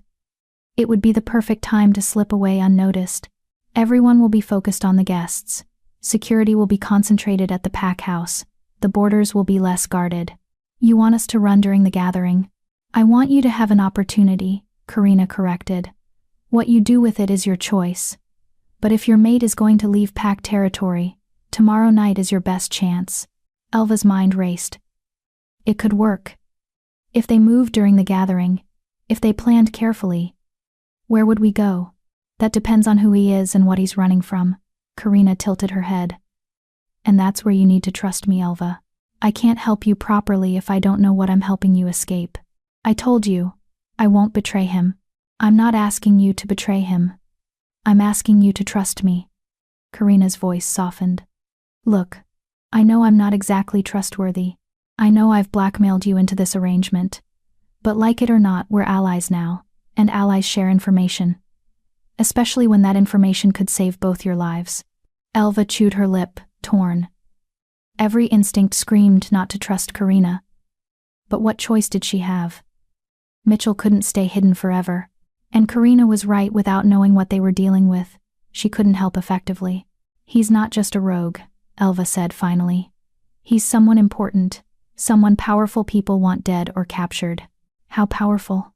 Very. Elva met Karina's eyes. And that's all I'm saying until I talk to him. He deserves to know I'm sharing this information. He deserves to have a say. Karina considered this, then nodded. Fair enough. Bring him to the old stone mill tonight. Midnight. I'll meet you there alone. The mill? Elva's eyes widened. That's deep in pack territory. If anyone sees, no one will see. It's been abandoned for years, and everyone will be preparing for tomorrow's gathering. Besides, Karina smiled slightly. I need to meet this wolf who inspired an Omega to commit treason. I need to know if he's worth all this trouble. And if you decide he's not, then I'll still help you escape tomorrow night. I've already committed to this path, Elva. I'm not going to back out now. Karina stood, signaling the conversation was ending. Midnight. The stone mill. Don't be late. Elva rose on shaky legs. Why are you really doing this, Karina? And don't give me the bored daughter excuse. There's something else. Karina walked to the door, her hand on the handle. For a moment, Elva thought she wouldn't answer. Then she spoke. So quietly Elva almost missed it. Because 3 years ago, I let duty kill my chance at happiness, and I've regretted it every single day since. Karina opened the door. I won't let the same thing happen to someone else. Not when I have the power to stop it. Before Elva could respond, Karina's expression shifted back to its usual coolness. Now go. I have preparations to make. And Elva, she grabbed Elva's wrist as she passed. Be careful. My father's beta has dogs tracking the forest now. Real dogs, not just wolves. They can't be fooled by herb mixtures. Elva's blood ran cold. Dogs. That changed everything. Thank you for the warning. Don't thank me yet. Karina released her. We're not safe until you're both far away from here. Remember that. Elva spent the afternoon in a state of barely controlled panic. Dogs. Beta Riley had brought in tracking dogs. The kind trained to hunt rogues, bred to be relentless. She went through her duties mechanically, helping prepare food for tomorrow's gathering, scrubbing floors, folding linens. All the while, her mind was working frantically. She needed to warn Mitchell, needed to get him away from the cabin before those dogs picked up his scent. But she also needed to convince him to meet with Karina. And that was going to be difficult. The afternoon dragged into evening. Elva forced herself to eat dinner with the other Omegas, to participate in their quiet conversations, to appear normal. Janine kept shooting her concerned looks, but didn't press. Finally, mercifully, night fell. Elva waited until the Omega quarters were dark and silent before slipping out. The moon was full tonight, a hunter's moon. Bright enough to see by, but also bright enough to be seen. She'd have to be careful. The forest seemed more menacing in the moonlight, every shadow a potential threat. Elva moved quickly but quietly, using the tricks she'd learned over years of being hunted. Stay off the paths. Use streams to mask your scent. Pause frequently to listen. She was halfway to the cabin when she heard it, the distant baying of dogs. Her heart stopped. They were hunting, tonight, now. Elva ran. Branches tore at her clothes, roots tried to trip her, but she didn't slow down. She had to reach Mitchell first, had to warn him, get him out, lead him to safety. The cabin appeared through the trees. The door hung open. Had she left it that way? She couldn't remember. Everything was chaos, panic, fear. Mitchell, she hissed, bursting inside. Mitchell, we have to. The cabin was empty. No Mitchell. No sign of him. Even the cellar was empty. The trapdoor standing open. For a terrible moment, Elva thought he'd been taken. Then she saw the note, scratched on the wooden floor in charcoal. Heard dogs. Moving to the cliffs. Follow the stream east. The cliffs. The eastern cliffs overlooked the valley, a sheer drop of 300 feet to the rocky river below. Why would Mitchell? Understanding hit like a physical blow. The cliffs were defensible. If he was cornered, he could fight with his back protected. Or he could jump, end this before they could capture him. No, Elva breathed. No, no, no. She ran again, following the stream east like Mitchell's note said. Behind her, the baying of the dogs was getting closer. How much time did she have? 5 minutes? Less? The trees thinned as she approached the cliffs. Moonlight painted everything in silver and shadow. And there, at the edge of the precipice, stood Mitchell. He'd shifted to his wolf form, a massive creature with dark fur and amber eyes that glowed in the moonlight. He was beautiful. Terrifying. Every inch an alpha. Even wounded and alone. When he saw her, he shifted back, his human form appearing in that seamless transformation only powerful wolves could manage. Elva. Relief and anguish warred in his expression. You shouldn't be here. They're close. You need to run. I'm not leaving you. Elva reached him, grabbing his hands. Karina wants to help. She wants to meet you tonight. At the stone mill. She has a plan to get us out during tomorrow's gathering. Karina Bright wants to help? Mitchell's laugh was bitter. The Alpha's daughter? Elva. That's a trap. It's not. Elva stopped, hearing something. Voices. Close. Too close. Go. Mitchell pushed her toward the trees. Please, Elva. If they find us together. Over here, I found the trail. The shout came from their left. Footsteps, multiple sets, crashing through the underbrush. The dogs were going wild now. Their baying frenzied. Mitchell's eyes met Elva's, and in them she saw resignation, acceptance. I love you, he said quickly. I know it's too soon, I know we barely know each other, but I need you to know. Don't. Elva pulled him close, kissing him fiercely. Don't you dare say goodbye. We're getting out of this, both of us. There's no way out. There's always a way out. Elva pulled back, her mind racing. Then she saw it, the narrow ledge running along the cliff face, barely visible in the moonlight. Can you climb? In my condition? Barely. That'll have to be enough. Elva grabbed his hand, pulling him toward the ledge. Trust me. The hunting party burst from the trees just as they swung over the cliff's edge.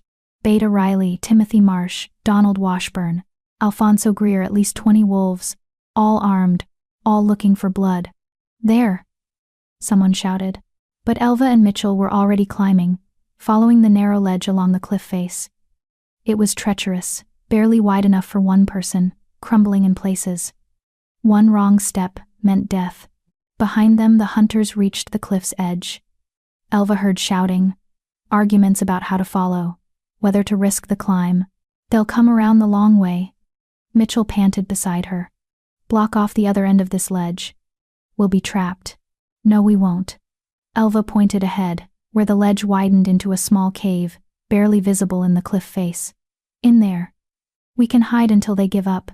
They made it to the cave, just as the first hunters started onto the ledge behind them. The cave was shallow, barely more than an indentation in the rock. But it was dark. If they stayed quiet, stayed still. Mitchell pulled Elva against him. Both of them pressed into the deepest part of the cave. His heart thundered against her back. Or maybe that was her heart. She couldn't tell anymore where she ended and he began. The sounds of the hunters grew louder. Wolves were following the ledge, moving carefully but determinedly. Any moment now, they'd reach the cave. Would spot them hiding. Elva closed her eyes, waiting for the inevitable discovery. Waiting for everything to end. Then, impossibly, a voice called out from the far end of the ledge. False trail. They're not here. I found tracks heading north. The hunters on the ledge stopped. Hesitated. You're sure? That was Beta Riley's voice. Suspicious. Positive, sir. Fresh tracks, still warm. They must have circled back. Elva's eyes snapped open. She knew that voice. Knew it well. Janine. Her friend was creating a diversion. Fall back, Beta Riley ordered. Follow those tracks. If this rogue thinks he can outsmart us. The sounds of retreat. The hunters leaving, following Janine's false trail away from the cliffs. Mitchell sagged against Elva, his breath coming in ragged gasps. Who was that? A friend. Elva's voice cracked. A friend who just saved our lives. They stayed in the cave for what felt like hours, making sure the hunters were truly gone. When they finally emerged, the moon was lower in the sky, dawn not far away. The stone mill, Elva said. We have to get there by midnight tomorrow. Karina's plan might be our only chance. Mitchell looked at her, this Omega who'd saved him repeatedly, who refused to give up even when everything seemed hopeless. You're remarkable, he said softly. You know that? I'm terrified, Elva admitted. But I'm not giving up. Not on us. Mitchell pulled her close, holding her like she was the most precious thing in the world. Tomorrow night. The stone mill. We meet your Alpha's daughter and find out if she's our salvation or our doom. Together, Elva said firmly. Together, Mitchell agreed. They climbed back up the cliff as dawn painted the sky pink and gold. Two wolves running out of time and places to hide, betting everything on an alliance with the last person they should trust. But sometimes, salvation came from the most unexpected sources. And sometimes, the only way forward was to stop running and face the danger head-on. Tomorrow night would determine which path they'd take. Tomorrow night everything would change. Chapter 6. The Stone Mill Meeting. The stone mill stood like a skeleton at the edge of packed territory. Its ancient walls crumbling, its water wheel long since rotted away. Moonlight streamed through gaps in the roof, creating patterns of light and shadow that made the whole structure feel like something from a dream or a nightmare. Elva and Mitchell approached from different directions, a precaution in case one of them was being followed. Elva had spent the entire day on edge, jumping at every sound, convinced that at any moment someone would realize what she was planning. But no one had questioned her. The pack was too focused on preparing for tonight's gathering, the one that would provide their cover for escape. The pack house was ablaze with light and activity, representatives from neighboring packs already arriving in expensive cars, dressed in formal attire that spoke of power and wealth. Meanwhile, Elva had slipped away to this forgotten place, to meet with two wolves who could either save her or destroy her. Mitchell materialized from the shadows near the mill's entrance, moving with the fluid grace of a predator despite his healing injuries. He looked better. The wounds had started to close. His color had returned, but there was a tension in his shoulders, a wariness in his eyes. "Are you sure about this?" he asked quietly as Elva reached him. "No, but we're out of options. We could run. Right now. Forget about Karina's plan, forget about the gathering. Just disappear into the wilderness." Elva touched his face gently. "And then what? Live as rogues forever? Always running, always hiding, never safe? That's not a life, Mitchell. That's just a slower way of dying." Before Mitchell could respond, a new voice cut through the darkness. How touching. The rogue and his omega, ready to sacrifice everything for love. Karina Bright stepped into the mill, dressed not in her usual finery but in dark, practical clothes. Her golden hair was pulled back, her face free of makeup. She looked younger this way. More human. More real. Mitchell's entire body went rigid, a low growl rumbling in his chest. Elva felt his power rising, the true power of an alpha, barely contained beneath his rogue exterior. "Easy," she murmured, placing a hand on his arm. "She's here to help. Is she?" Mitchell's eyes never left Karina. "Or is she here to confirm what her father suspects before she calls in the hunting party?" Karina raised an eyebrow, seemingly unbothered by the threat radiating from Mitchell. "If I wanted you captured, rogue, I would have brought warriors. The fact that I'm here alone should tell you something. It tells me you're confident you can handle us yourself." "Oh, I am." Karina's smile was sharp. "But I'm not here to fight. I'm here to talk, and to understand exactly what kind of storm Elva has brought to my doorstep." "Then talk," Mitchell said coldly, "but make it quick. Every moment we stand here is a moment we could be discovered." Karina moved deeper into the mill, to where a broken table still stood against one wall. She leaned against it casually, but Elva noticed the way she positioned herself. Exits clear, distance maintained. This was a woman who understood tactics. "Let's start with introductions," Karina said. "Real ones. I'm Karina Bright, daughter of Alpha Anthony Hutchins, future mate to Beta Timothy Marsh, and currently the only thing standing between you and a silver bullet. Your turn." Mitchell was silent, his jaw clenched. Elva could feel the war within him, the instinct to trust no one, to reveal nothing, fighting against the desperate need for an ally. Elva started, but Mitchell cut her off. "I'll tell her." He stepped forward, his posture straightening, and suddenly Elva saw it, the king beneath the rogue, the alpha beneath the wounded wolf. "My name is Mitchell James Holland.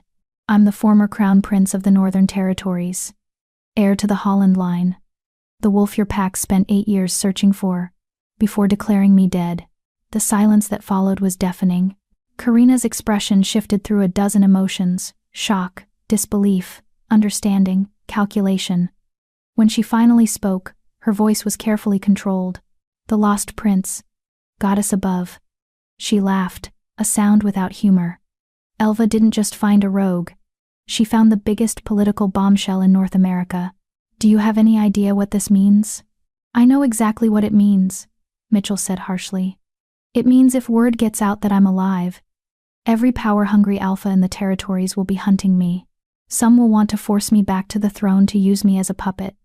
Others will want me dead to prevent any claims to power. And a few will want to use me as leverage in whatever political games they're playing. Which is why you've been hiding," Karina said, understanding dawning. "For 8 years, you've been nobody. Just another rogue. Beneath notice. Safe. Until someone figured out who I was. The wolves who attacked you." Karina's eyes narrowed. "Who were they working for?" "I don't know. They were professionals, trained, coordinated. They knew who I was. knew my fighting style, knew my weaknesses. Mitchell's hand unconsciously touched his healing wounds. They weren't trying to kill me outright. They wanted to capture me alive. When I fought too hard, they changed tactics.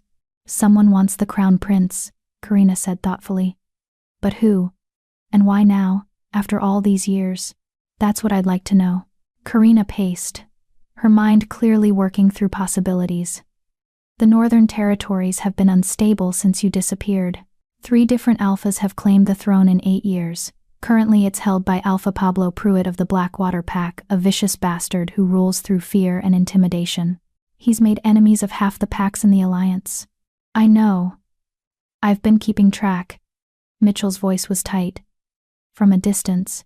If you suddenly reappeared, his claim would be illegitimate. You're the rightful heir. The packs loyal to the Holland line would rally to you. Karina stopped pacing, turning to face him directly. Pablo Pruitt has every reason to want you captured or killed. Captured, he could force you to publicly abdicate. Killed, he could claim you died heroically and cement his position as the legitimate successor. Or, Mitchell said slowly, someone who opposes Pruitt wants to use me to overthrow him. Install me as a puppet king while they pull the strings. Either way, you're a political asset. And assets don't get to make their own choices. Elva had been listening to this exchange with growing dread. So what do we do? If every side wants him, if there's nowhere safe, there's one place, Karina said quietly. One place where political alliances don't matter. Where tradition and pack law protect even the most wanted wolves. Mitchell's eyes widened with realization. The neutral grounds. The neutral grounds, Karina confirmed. Territory held by no pack. Governed by the old laws. Where all wolves are equal regardless of rank or history. It's where rogues go to find temporary sanctuary. Where exiled wolves can live without fear of being hunted. It's also 300 miles from here, Mitchell said. Through multiple pack territories. Across the human city. Past lands controlled by wolves who would love to claim the bounty on my head. Which is why you need my help. Karina pulled a folded map from her jacket, spreading it on the broken table. Tomorrow night, during the gathering, security will be focused on the pack house. The borders will have minimal patrols. I can create a distraction, something big enough to draw even more attention away from the perimeter. What kind of distraction? Elva asked. Karina's smile was wicked. Leave that to me. Just know that when it happens, you'll have maybe an hour or 2 at most before they realize you're gone and start hunting. You'll need to move fast, stay off the main paths, and avoid any pack territories. Mitchell studied the map, his expression grim. This route takes us through the Deadlands. That's unstable territory, claimed by multiple packs, but controlled by none. It's dangerous. It's also your best shot. The Deadlands are chaotic enough that you can slip through without being noticed. Once you're past them, you can follow the old human highway to the city limits, then take the underground passages to the neutral grounds. Underground passages? Elva looked at Karina in surprise. I didn't know those existed. Most wolves don't. They're remnants from when our ancestors had to hide from humans, tunnels and safe houses connecting major wolf territories. They're not maintained anymore. Barely safe, but they're there, and they're your fastest route. Karina traced a line on the map with her finger. Here. This entrance is in the old subway station at 5th and Main. It'll take you directly under human territory, emerging at the neutral ground's southern border. Mitchell was quiet for a long moment, studying the route, clearly calculating risks and possibilities. Why are you helping us? He finally asked. And don't give me some noble answer about true love or fighting injustice. You're an alpha's daughter. You're smart enough to know that helping me makes you guilty of treason against your own pack. Karina met his gaze evenly. Because I'm tired of watching people I care about suffer while I do nothing. Because I let my own mate Bond die through cowardice, and I won't let the same thing happen to someone else. And because... She paused, something vulnerable flickering across her face. Because if you reach the neutral grounds, if you survive this, maybe someday you'll reclaim your throne. And when you do, you'll remember the Alpha's daughter who helped you when no one else would. Political investment, Mitchell said flatly. You're betting on my future. Partially. But also, Karina's voice softened. I genuinely hope you make it. Both of you. You deserve a chance at happiness. Elva felt unexpected warmth toward this woman, who'd started as her blackmailer and was becoming something closer to a friend. Thank you, Karina. Don't thank me yet. You're not safe until you reach the neutral grounds. Karina folded the map and handed it to Mitchell. Memorize this route. Don't carry the map if you're caught with it. They'll know someone helped you plan this. Can you remember it? Mitchell's eyes flashed amber in the moonlight. A sign of his wolf rising. I never forget anything. Occupational hazard of being trained as a future king. Good. Karina turned to Elva. You'll need supplies. Food, water, basic medical equipment. I've prepared a pack. It's hidden in the old gardening shed behind the Omega quarters. Retrieve it tomorrow afternoon when everyone's distracted with preparations. How did you? I have my ways. Karina's smile was mysterious. Now, the distraction will happen at exactly 9 p.m. tomorrow night. That's when the formal dinner begins. I'll make sure it's spectacular enough to keep everyone occupied. You'll use the eastern border. There's a weak point in the fence line near the old oak tree. Can you find it? I know the place, Elva confirmed. Perfect. Cross there. Head northeast through the deadlands. Stay low, stay quiet. And for the love of the goddess, don't stop for anything. Once the alarm is raised, they'll send trackers. You'll have maybe 2 hours head start. 3 if you're lucky. Mitchell stepped forward. And for a moment, Elva thought he might thank Karina. Instead, he said, if this is a trap, if you've set us up, I want you to know that I'll survive long enough to make sure every pack in North America knows you helped the Crown Prince. Your father will be implicated. Your mate. Your entire pack. Everyone you love will suffer. Rather than being intimidated, Karina laughed. There's the Alpha. I was wondering when he'd show up. Her expression turned serious. It's not a trap, Your Highness. You have my word. For whatever that's worth to you. Words are cheap. Then judge me by my actions tomorrow night. Karina moved toward the mill's entrance, then paused. One more thing. When you reach the neutral grounds, seek out a wolf named Viola Blake. She runs a safe house there, helps refugees, rogues, wolves with nowhere else to go. Tell her Karina Bright sent you. She'll know what that means. Another investment in my future? Mitchell asked dryly. Another person who believes in second chances. Karina's smile turned sad. Viola lost her mate to pack politics. She understands what it's like to have the hierarchy destroy the people you love. She'll help you. With that, Karina disappeared into the darkness, leaving Elva and Mitchell alone in the ruined mill. They stood in silence for a moment, both processing everything that had just happened. Finally, Elva spoke. Do you trust her? No. Mitchell's answer was immediate. But I believe she's telling the truth about helping us. Her motivations might be political, but that doesn't mean her plan isn't sound. So we're really doing this. Running. We're not running. Mitchell pulled Elva close, resting his forehead against hers. We're making a tactical retreat. There's a difference. And once we reach the neutral grounds? What then? Then we figure out who's hunting me and why. We gather allies. We build strength. Mitchell's voice grew harder, more determined. And eventually, we stop running altogether. We take back what's mine. The throne. The throne. The pack. The life I was born for. His amber eyes blazed with purpose. I ran once because I was too weak to hold it.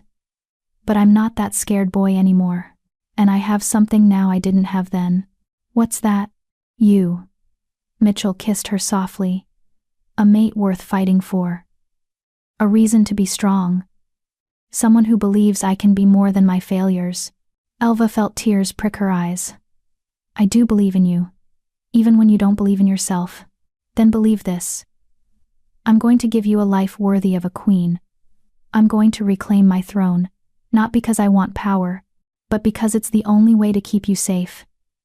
To give us a future where we're not always running, always hiding. Mitchell's hands cupped her face. I'm gonna make you proud, Elva Owens. I swear it.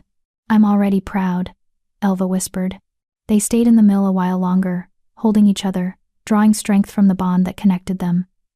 Tomorrow night, everything would change. Tomorrow night, they'd either escape to freedom or die trying. But tonight, They had each other. And for now, that was enough. The next day passed in a blur of nervous anticipation. Elva went through her duties mechanically, every moment, feeling like it might be her last in this place. She'd lived here her entire life, first as a regular pack member, then as an Omega after her family died and she'd been relegated to the lowest rank. She should feel sad about leaving, about abandoning the only home she'd ever known. Instead, she felt relief, liberation, like a prisoner who'd finally been given the key to her cell. "You're leaving, aren't you?" The quiet question came from Janine, who'd cornered Elva in the storage room where they were supposed to be organizing linens. Elva's heart skipped. "What are you talking about? Don't lie to me, Elva. I saved your life 2 nights ago. I think I've earned the truth." Janine's expression was sad, but understanding. "You're leaving with him. Your mate, tonight." There was no point in denying it. "Yes." "Good." Janine hugged her suddenly, fiercely. "Good. Get out of here. Find happiness. Don't end up like me, still here 20 years later, still grieving a mate I never got to know." "Come with us," Elva said impulsively.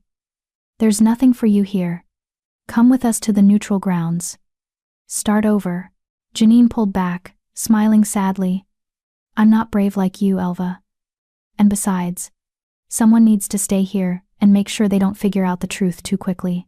I'll buy you time however I can." "Janine, no arguments. This is my choice." Janine squeezed Elva's hands. "Just promise me you'll be happy. Promise me you'll live the life I never got to have." "I promise," Elva whispered. They said their goodbyes in that storage room, 2 Omegas who'd been rendered invisible by their pack finally seeing each other clearly. When they parted, Elva felt like she was leaving behind the last piece of her old life. The afternoon crept toward evening. Elva retrieved the pack.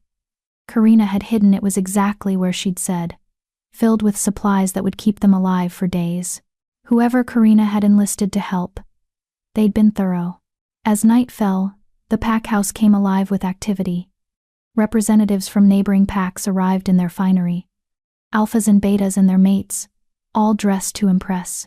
The formal dinner would be a display of wealth and power, of political alliances and territorial negotiations. Elva had never attended such events. Omegas weren't invited to diplomatic functions. They were the ones who served food, who cleaned up afterward, who stayed invisible in the background. Tonight, that invisibility would be her greatest asset. At 8:30, she slipped away from the pack house, heading for the designated meeting spot. Mitchell was already there, dressed in dark clothes, his face set with determination. "Ready?" he asked. "As I'll ever be." They made their way to the eastern border, moving through shadows, avoiding the few patrols still active. The weak point in the fence was exactly where Karina had said, hidden behind the old oak tree, barely noticeable unless you knew what to look for. 9 p.m. came and went. They waited, tense, for the distraction Karina had promised. At 9:15 it happened. An explosion, massive, spectacular, rocked the pack house. Even from this distance, they could see flames shooting into the sky, hear the chaos of wolves responding to the emergency. "Goddess," Mitchell breathed. "What did she blow up?" "I don't know, but it's working." Elva could hear the alarm being raised, warriors mobilizing. Everyone's running toward the pack house, the border's clear. "Then let's go." They slipped through the fence, leaving Silver Creek pack territory behind. As they ran into the darkness of the Deadlands, Elva looked back once at the pack house ablaze with emergency lights, at the home she was leaving forever. She felt no regret, only hope. If this escape is giving you hope too, please like this video. Behind them, in the chaos of the pack house, Karina Bright watched the flames rise, a small smile on her face. She'd set fire to the future beta's prized collection of vintage motorcycles, a distraction spectacular enough to buy the fugitives time. Expensive enough that Timothy would be occupied for hours dealing with the fallout. "Sorry, darling," she murmured.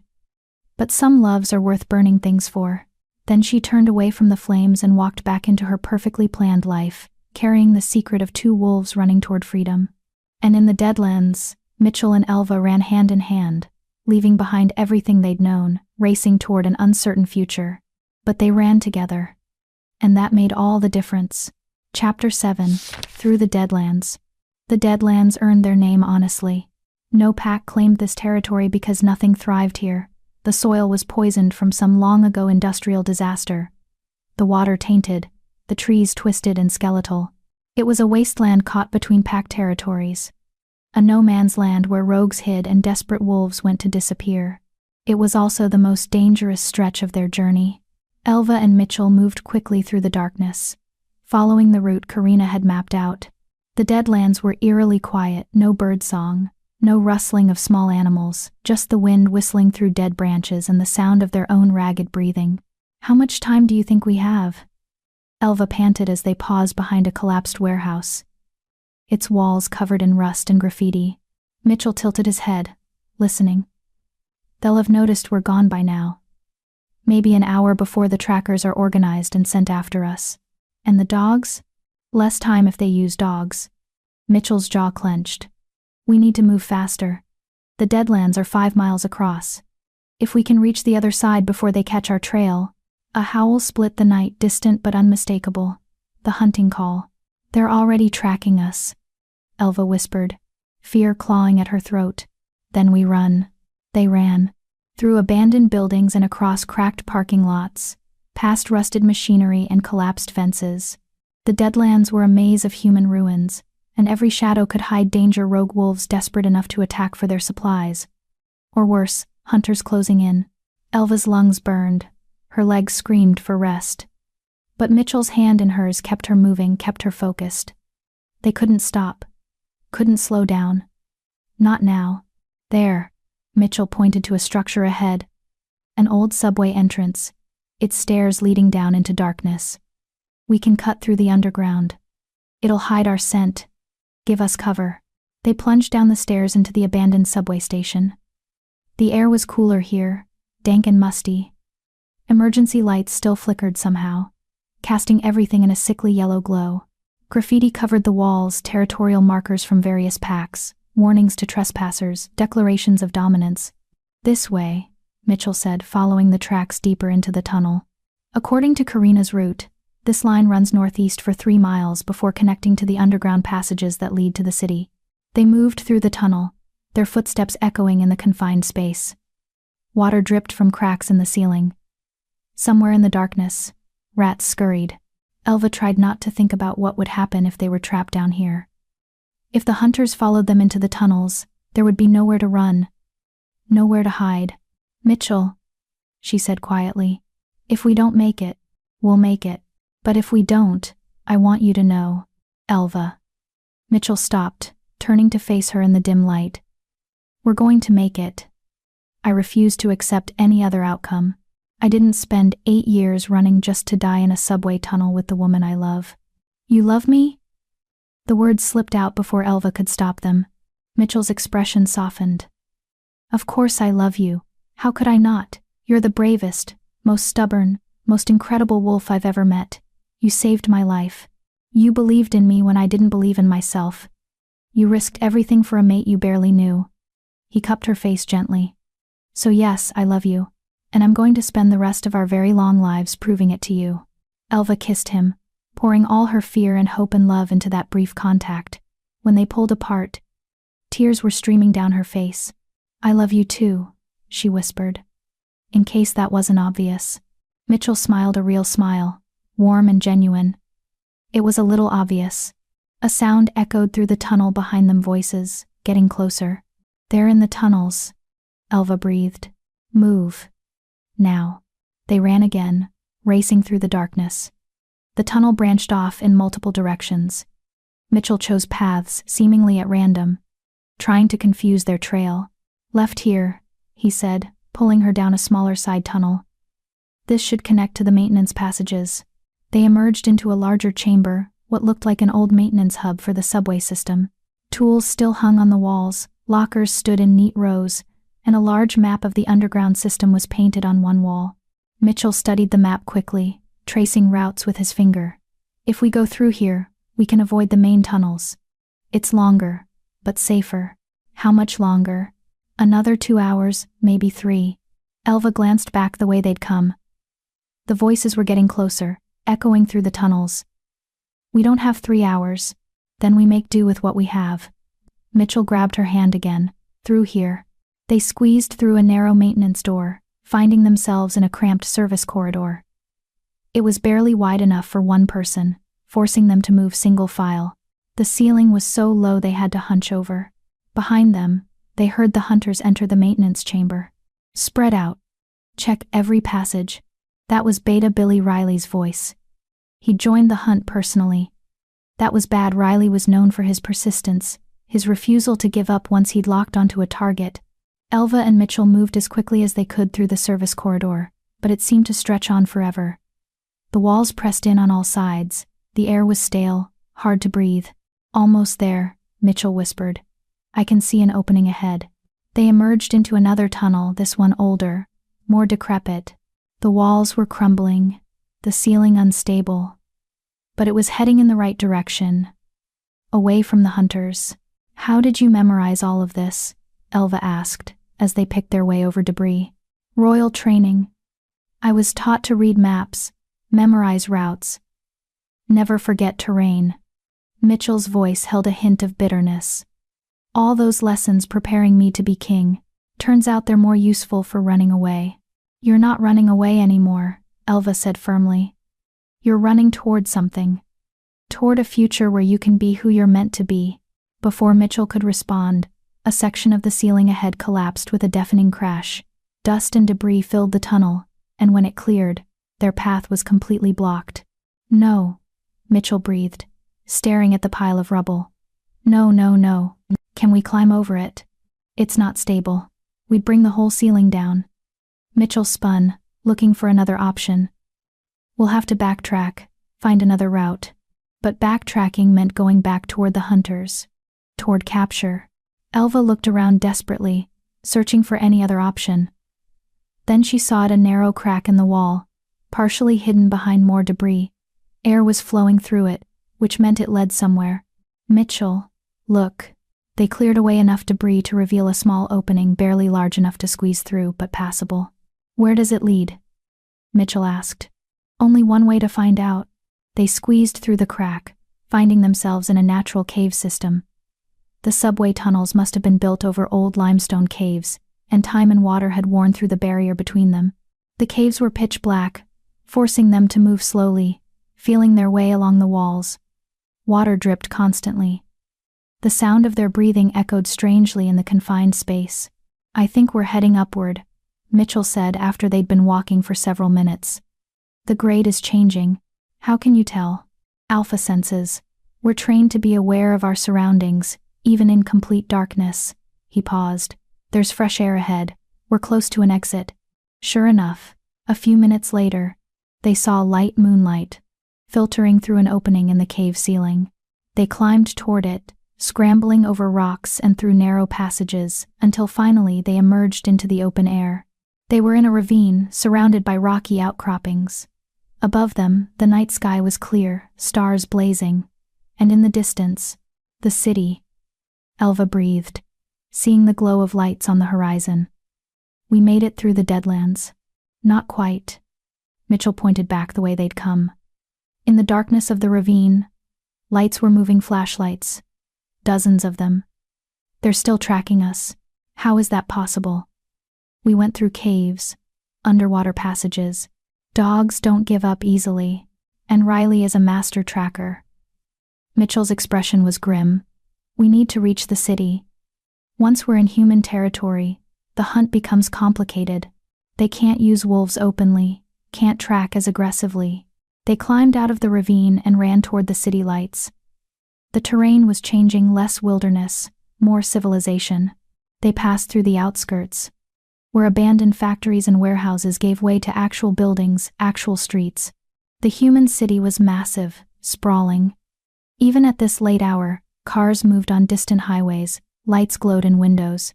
It was a world Elva had rarely visited. Wolves and humans kept separate most of the time, each society pretending the other didn't fully exist. 5th and Main, Mitchell said, consulting the mental map he'd memorized. The subway entrance. That's where the underground passages to the neutral grounds begin. They moved through the city streets, trying to look casual despite their disheveled appearance and the pack on Mitchell's back. A few humans gave them odd looks but didn't interfere. One of the benefits of a city, people minded their own business. 5th and Main was in the old downtown area, where the buildings were pre-war structures, grand but crumbling. The subway entrance Karina had mentioned was boarded up, marked with condemned signs. "Are you sure this is right?" Elva asked, eyeing the decrepit entrance. "Only one way to find out." Mitchell pried the boards loose, revealing the dark entrance beyond. They slipped inside, pulling the boards back into place behind them to hide their trail. This subway station was even more abandoned than the one in the Deadlands. No emergency lights here, just complete darkness. They had to feel their way down the stairs, moving carefully to avoid falling. "There should be a passage marked with a wolf symbol," Mitchell said. 3 scratches, arranged in a triangle. That's the marker for the underground network. They searched by touch, running their hands over the walls. Minutes ticked by. Elva was starting to panic when her fingers found 3 deep gouges in the stone, arranged exactly as Mitchell had described. Here, behind the marked wall, was a hidden door, so well concealed it was nearly invisible.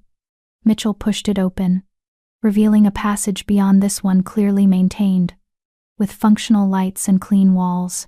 "Welcome to the underground," Mitchell said. "The secret network that connects all major wolf territories. Most wolves don't even know it exists anymore."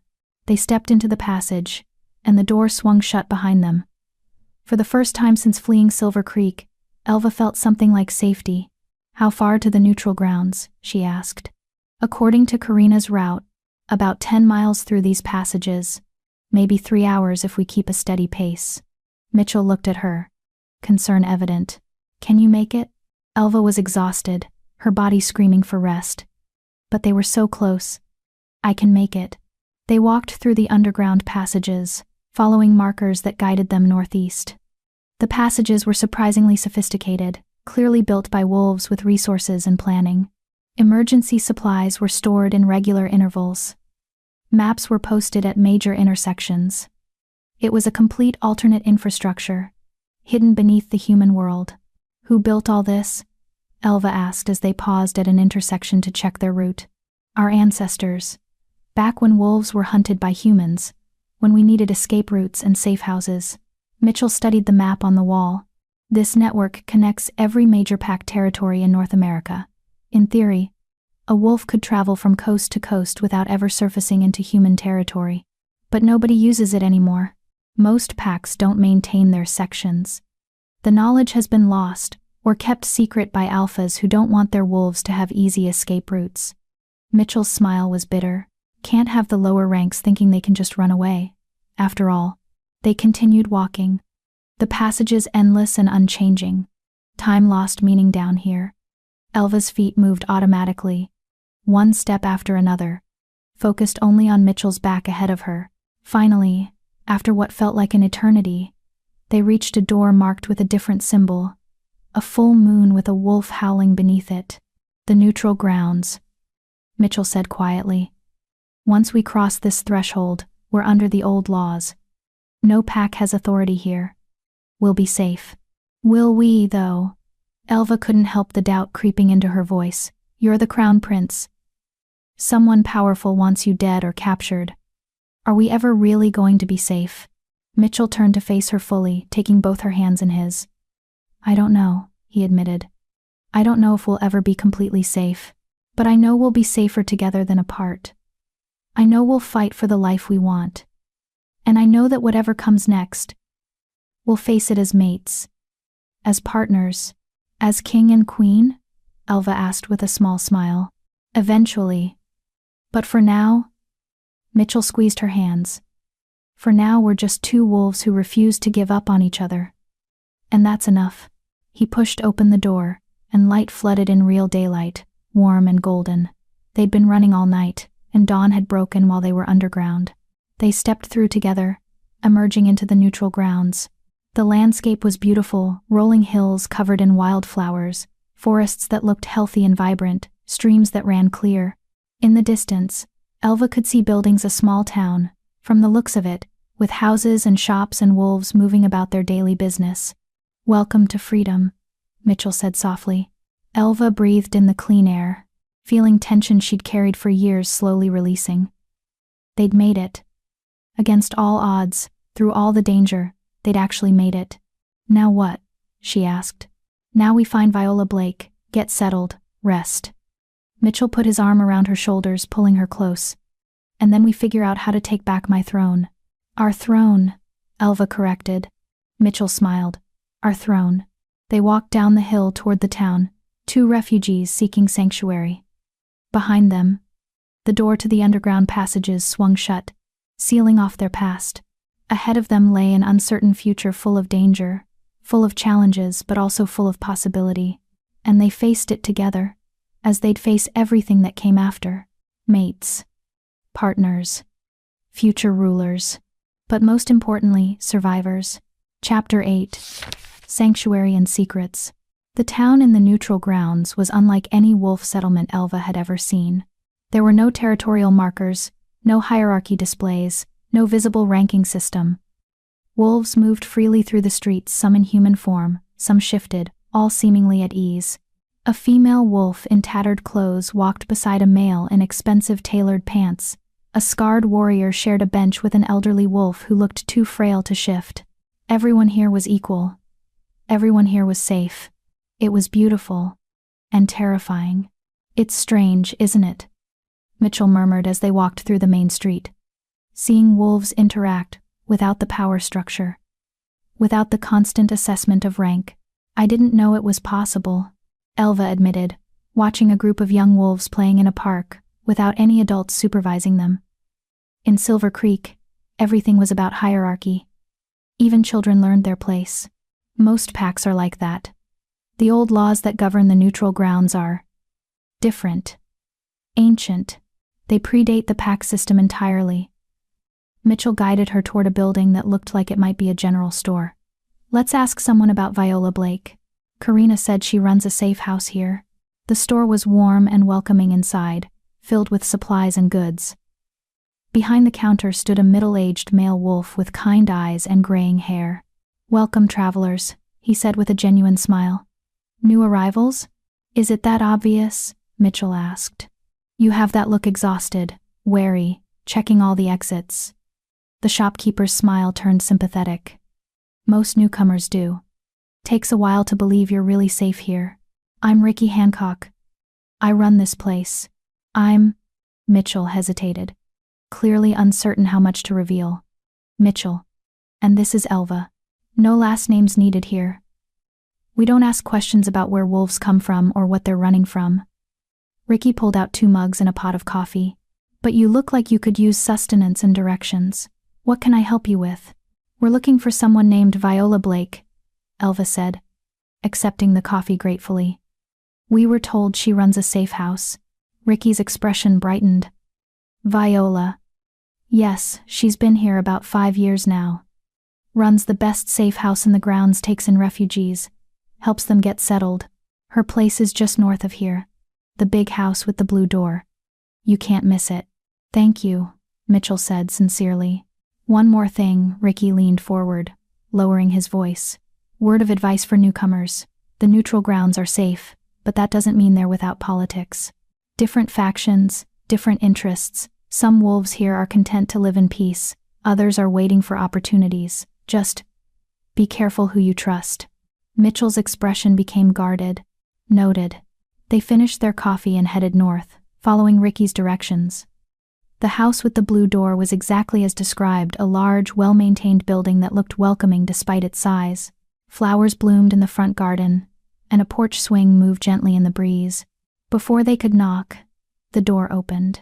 The woman who stood there was striking, probably in her late 30s, with dark hair shot through with silver and eyes that seemed to see straight through pretense. She wore simple clothes but carried herself with quiet authority. Viola Blake? Mitchell asked. That's me. Viola's gaze moved between them, assessing. And you're the wolves Karina Bright promised would arrive. Though you're here faster than I expected. Must have had quite the journey. You know Karina? Elva asked in surprise. We've corresponded. I help wolves escape difficult situations. She occasionally sends me refugees who need sanctuary. Viola stepped aside, gesturing them in. Come in. You both look ready to collapse. The interior of the safe house was warm and comfortable, clearly a place designed to help traumatized wolves feel secure. Soft furniture, warm colors. Nothing threatening or harsh. Sit, Viola commanded gently, pointing to a large couch. I'll get you proper food. Then you can tell me your story as much as you're comfortable sharing. While Viola was in the kitchen, Elva leaned against Mitchell, finally allowing herself to acknowledge how exhausted she was. They'd been running for over 12 hours straight. Her body was shutting down. We made it, she whispered. We actually made it.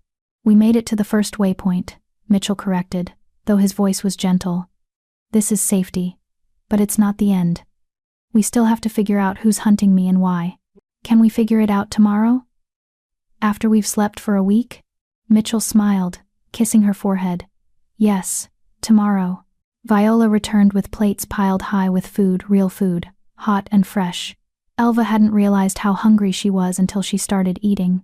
They both devoured everything, barely pausing to breathe. Better? Viola asked, watching them with amusement. Much better, Elva said. Thank you. Now, let's talk. Viola settled into a chair across from them. Karina's message was brief, just said you were a mated pair fleeing dangerous circumstances, that I should provide shelter and discretion. She didn't say why you were fleeing, or who from. Care to elaborate? Mitchell exchanged a glance with Elva.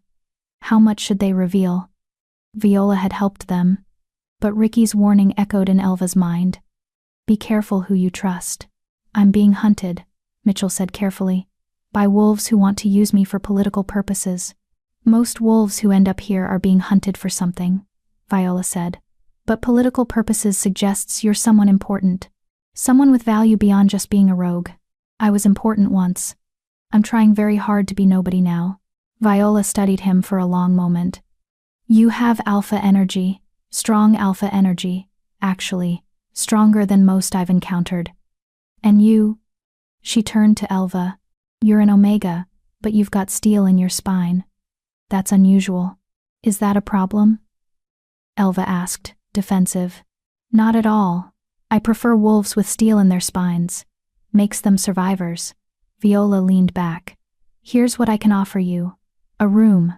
As long as you need it. Protection under the old laws. Anyone who tries to harm you here will answer to the Council of Neutrals. And discretion. I won't share your presence or your identities with anyone. Why? Mitchell asked bluntly. Why help strangers? Viola's expression turned sad. Because 10 years ago, I needed help and no one offered it. My mate and I were fleeing a forced mating. I was being sold to an alpha to settle my father's debts. We ran, thinking we could make it to the neutral grounds. But we didn't run fast enough. Her voice caught slightly. They caught him first. Killed him as an example. I only survived because he sacrificed himself to give me time to escape. I'm so sorry, Elva whispered. I've had time to grieve, but I made a vow at his grave I would help every wolf I could escape what we couldn't. I would provide the sanctuary we were denied. Viola's eyes hardened with determination. So no wolf who comes to my door gets turned away. Ever. Mitchell nodded slowly. Then we accept your offer, with gratitude. But I need you to understand the wolves hunting me are dangerous, powerful. By helping us, you might be putting yourself at risk. I've been at risk since the day I opened this house, Viola said with a slight smile. But the old laws protect us here. Even powerful wolves think twice before violating sanctuary. What are these old laws everyone keeps mentioning? Elva asked. The original laws of our kind. From before the pack system existed, before alphas and betas and hierarchy. Viola's voice took on a teaching tone. They're simple. No wolf shall harm another on neutral ground. No wolf shall be denied sanctuary who seeks it honestly. No wolf shall be judged by their past, only their present actions. The Council of Neutrals enforces these laws absolutely. And this council, they have power? Mitchell asked. Immense power. They're made up of the eldest and wisest wolves from various territories, wolves who've given up pack affiliations to serve as guardians of the grounds. They answer to no alpha, no king, only to the old laws themselves. Viola stood. But that's enough heavy conversation for now. You both need rest. Come, I'll show you to your room. She led them upstairs to a comfortable bedroom with a large bed, clean linens, and windows that looked out over the peaceful town. It was simple, but perfect. "Rest," Viola said from the doorway. "We can talk more tomorrow about your situation and what comes next. For now, you're safe." After she left, Elva and Mitchell barely managed to remove their shoes before collapsing onto the bed. Elva curled against Mitchell's chest, feeling his heartbeat steady and strong beneath her ear. "We made it," she whispered again, needing to say it out loud. "We made it," Mitchell confirmed, his arms tight around her. "My brave, incredible mate. We actually made it." They fell asleep within minutes, exhausted but safe, two wolves finally finding rest after running for so long. Elva woke to sunlight streaming through the windows and the smell of food cooking downstairs. For a disorienting moment, she didn't know where she was. Then memory returned the escape. The underground passages. The neutral grounds. Mitchell was already awake, sitting on the edge of the bed, staring out the window. "How long did we sleep?" Elva asked, her voice rough. 14 hours. Mitchell turned to look at her, and she was struck by how different he looked, rested, alert, more like the king he was born to be, and less like the hunted rogue he'd become. "Viola checked on us once, said to come down when we woke. They cleaned up as best they could with the supplies in the attached bathroom, then headed downstairs." Viola was in the kitchen, cooking breakfast for what looked like a dozen people. The safe house had more residents than Elva had realized. "Good morning," Viola called out. "There's coffee, and food will be ready in a few minutes. Everyone, these are our newest guests, Mitchell and Elva." The other residents called out greetings, but didn't press for more information. Elva recognized the look in their eyes. Wolves who'd been through trauma, who understood the need for privacy and respect. After breakfast, Viola pulled them aside. "We need to discuss your longer-term plans," she said seriously. "The neutral grounds are safe, but they're also small. Word travels fast here. If someone is actively looking for you, they'll figure out you're here eventually." "How long do we have?" Mitchell asked. "Depends on how determined they are. Could be weeks, could be days." Viola crossed her arms. "Which brings me to my next question. What exactly are you planning to do? Hide here indefinitely? Or are you working towards something?" Mitchell was quiet for a moment, then seemed to come to a decision. "Can we speak privately? What I'm about to tell you needs to stay confidential." Viola led them to a small office at the back of the house, closing the door firmly. "This room is soundproofed. We can talk freely. My full name is Mitchell James Holland," Mitchell said without preamble. "I'm the former Crown Prince of the Northern Territories, the rightful heir to the throne currently occupied by Pablo Pruitt." To Viola's credit, she didn't gasp or exclaim. She just nodded slowly, pieces clearly falling into place. "That explains the alpha energy and the intense hunting. Pruitt wants you dead, or captured and controlled. I'm not sure which." Mitchell ran a hand through his hair. "I spent 8 years hiding, trying to be nobody. But someone figured out who I am, and now I have a choice: keep running forever, or stop running and reclaim what's mine." "And you've chosen to stop running," Viola said. "Yes, but I need allies, information, resources." Mitchell looked at her directly. "Can you help with that?" Viola was quiet for a long moment, clearly weighing something heavy. Finally, she spoke. "The neutral grounds aren't as neutral as they seem," she said carefully. "There are factions here, wolves waiting for opportunities. Some are loyalists to the old Holland line wolves who've been waiting for you to return. Others support Pruitt, or other alphas with ambitions for the throne." "You're saying there are spies here," Mitchell said flatly. "I'm saying information flows both ways, which means we need to be very careful about who knows your true identity." Viola leaned forward. "But yes, I can help you. I have contacts, wolves who've been loyal to your family line, who've been quietly building a resistance against Pruitt's rule. They've been waiting for a legitimate heir to rally behind.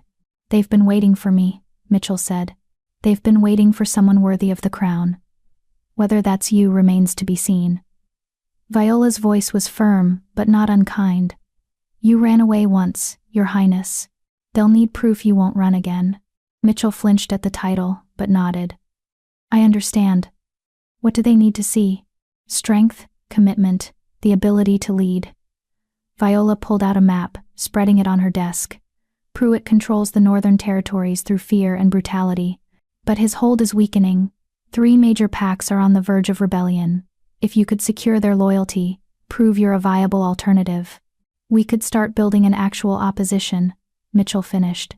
Not just hiding, but actively working to reclaim the throne. Exactly.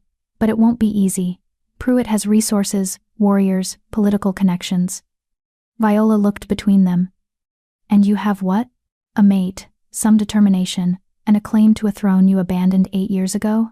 I have more than that, Mitchell said quietly. I have 8 years of learning how to survive against impossible odds. I have the wisdom that comes from failure. And I have, he reached for Elva's hand. I have a reason to fight that's stronger than any I had before. Viola's expression softened slightly. The mate bond. Yes, that does change things. She studied Elva. And you? An Omega standing beside a king. That's unprecedented. The packs won't know what to make of you. Good. Elva said firmly. Let them be uncertain. Let them underestimate me. I've been underestimated my entire life. I've learned to use it. Viola smiled a real smile, warm with approval. I think you two might actually have a chance. It's slim, but it's there.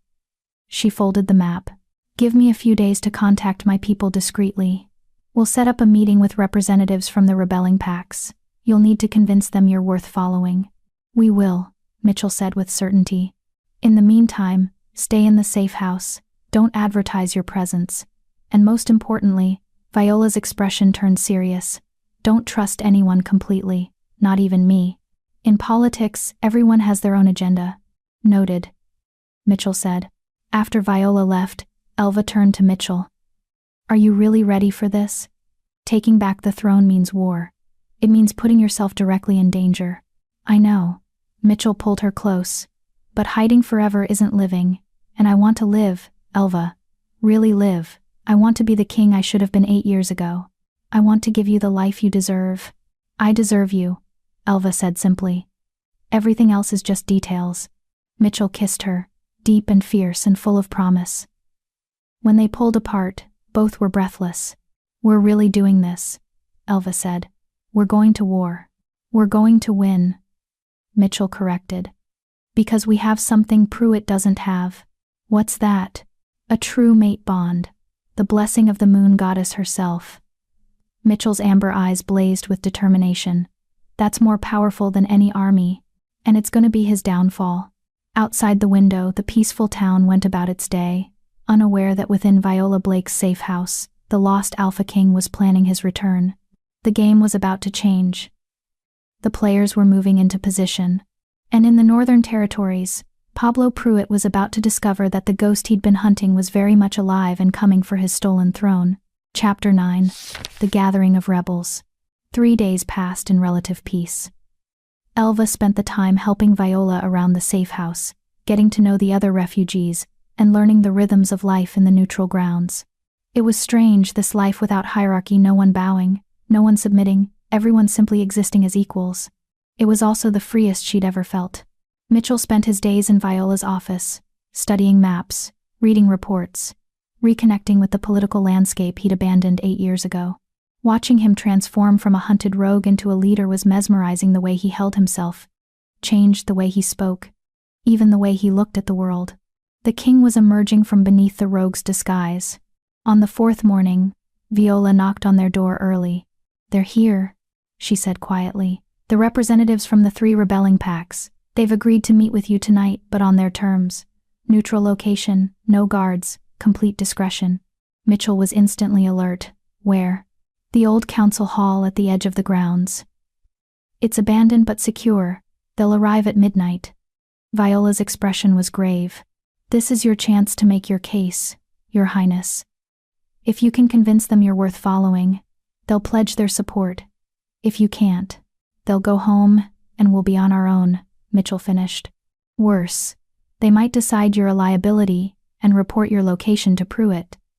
Not all resistance is created equal. Some wolves just want Pruitt gone, not necessarily with you on the throne. Understood. Mitchell looked at Elva. We'll be ready. After Viola left, Elva turned to Mitchell. Are you nervous? Terrified, he admitted. These wolves, they're risking everything by even meeting with me. They deserve a leader who won't fail them the way I failed everyone 8 years ago. You didn't fail them. You weren't ready. Elva took his hands. But you're ready now. You've survived things that would have destroyed a weaker wolf. You've learned, grown, become someone who understands what real strength means. They'll see that. You have more faith in me than I have in myself. Good. Because right now, that's exactly what you need. Elva squeezed his hands. Tonight you don't go in there as Mitchell the Rogue. You go in there as Mitchell Holland, Crown Prince and rightful king. You command their respect, their loyalty, their allegiance, and you show them that the wolf they've been waiting for has finally come home. Mitchell stared at her, something shifting in his amber eyes. When did you become so wise? When I bonded with a king and realized he needed a queen who wouldn't let him doubt himself. Elva smiled. Now, let's prepare. If we're going to convince rebel packs to follow us into war, we'd better look the part. The old council hall stood at the very edge of the neutral grounds, a stone structure that had clearly once been grand but now showed signs of age and neglect. Moonlight made the building look ghostly, otherworldly. Mitchell and Elva approached cautiously, senses alert for any sign of ambush, but the area seemed clear, just them and the ancient building. Ready? Mitchell asked. Ready. They entered together. The interior was a large circular chamber with a domed ceiling. Stone benches ringed the space, arranged in tiers like an amphitheater, and on those benches sat wolves, powerful wolves, their energy filling the space like static electricity. 3 groups, clearly separated. Viola stepped forward from the shadows, taking her place as mediator. Thank you all for coming. I know the risk you've taken just being here. She gestured to Mitchell and Elva. May I present Mitchell James Holland, Crown Prince of the Northern Territories, and his mate Elva. The silence that followed was heavy with assessment. Finally, a large male stood from the first group, gray-haired but powerfully built, with scars crisscrossing his face. I am Nelson Lutz, Alpha of the Ironwood Pack. My pack served the Holland line for 3 generations. We were devastated when you disappeared. A female stood from the second group, tall, elegant, with sharp features and sharper eyes. Christine Wyatt, Alpha of the Riverside Pack. We've suffered under Pruitt's rule for 8 years. He's bled our pack dry with taxes and tribute. The third Alpha rose slowly, a younger male, probably only a few years older than Mitchell, with an air of carefully controlled power. Jason Henry, Alpha of the Clearwater Pack. We've stayed neutral so far, but Pruitt is forcing our hand. We need a viable alternative before we commit to open rebellion. Mitchell stepped forward, and Elva saw it, the shift in his bearing. The assumption of authority that came so naturally it must have been bred into him. This was Mitchell Holland, Crown Prince, addressing his future subjects. Thank you for coming, Mitchell said, his voice carrying easily through the chamber. I know you've risked much to be here. I know you have questions about where I've been, why I left, whether I'm worthy of your loyalty. I won't insult you with easy answers or false promises. Good, Nelson Lutz said gruffly. We've had enough of those from Pruitt. 8 years ago, I ran away from the crown because I was scared. Because I thought I wasn't strong enough to hold it. Because I believed my father's legacy was too great to live up to. Mitchell's voice was steady, unflinching. I was right to doubt myself then. I wasn't ready. I was a boy playing at being king. And now? Christine Wyatt asked, her tone skeptical. Now I'm a man who's learned what strength really means. Not power over others, but the will to survive impossible circumstances. Not commanding through fear, but leading through conviction. Mitchell met each Alpha's gaze in turn. I spent 8 years as a rogue. I learned what it means to have nothing, to rely only on myself, to face each day knowing it might be my last.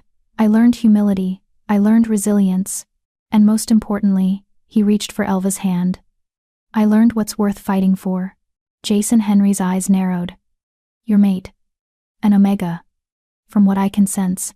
That's unconventional for a king. Unconventional, Elva spoke up, her voice clear and strong. But not weak.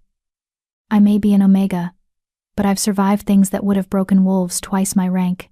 I chose this mate knowing it meant treason, exile, possibly death, and I'd make the same choice again. Pretty words, Christine said, but words won't defeat Pruitt. He has an army, he has resources, he has the backing of powerful alphas who benefit from his brutal regime. What do you have? I have legitimacy, Mitchell said. I am the rightful heir. That matters to wolves who still believe in tradition, in bloodlines, in the old laws. Pruitt is a usurper who took the throne through violence and intimidation. I am Holland blood, chosen by birth and destiny. Pruitt will argue that you abandoned your claim when you ran, Nelson pointed out.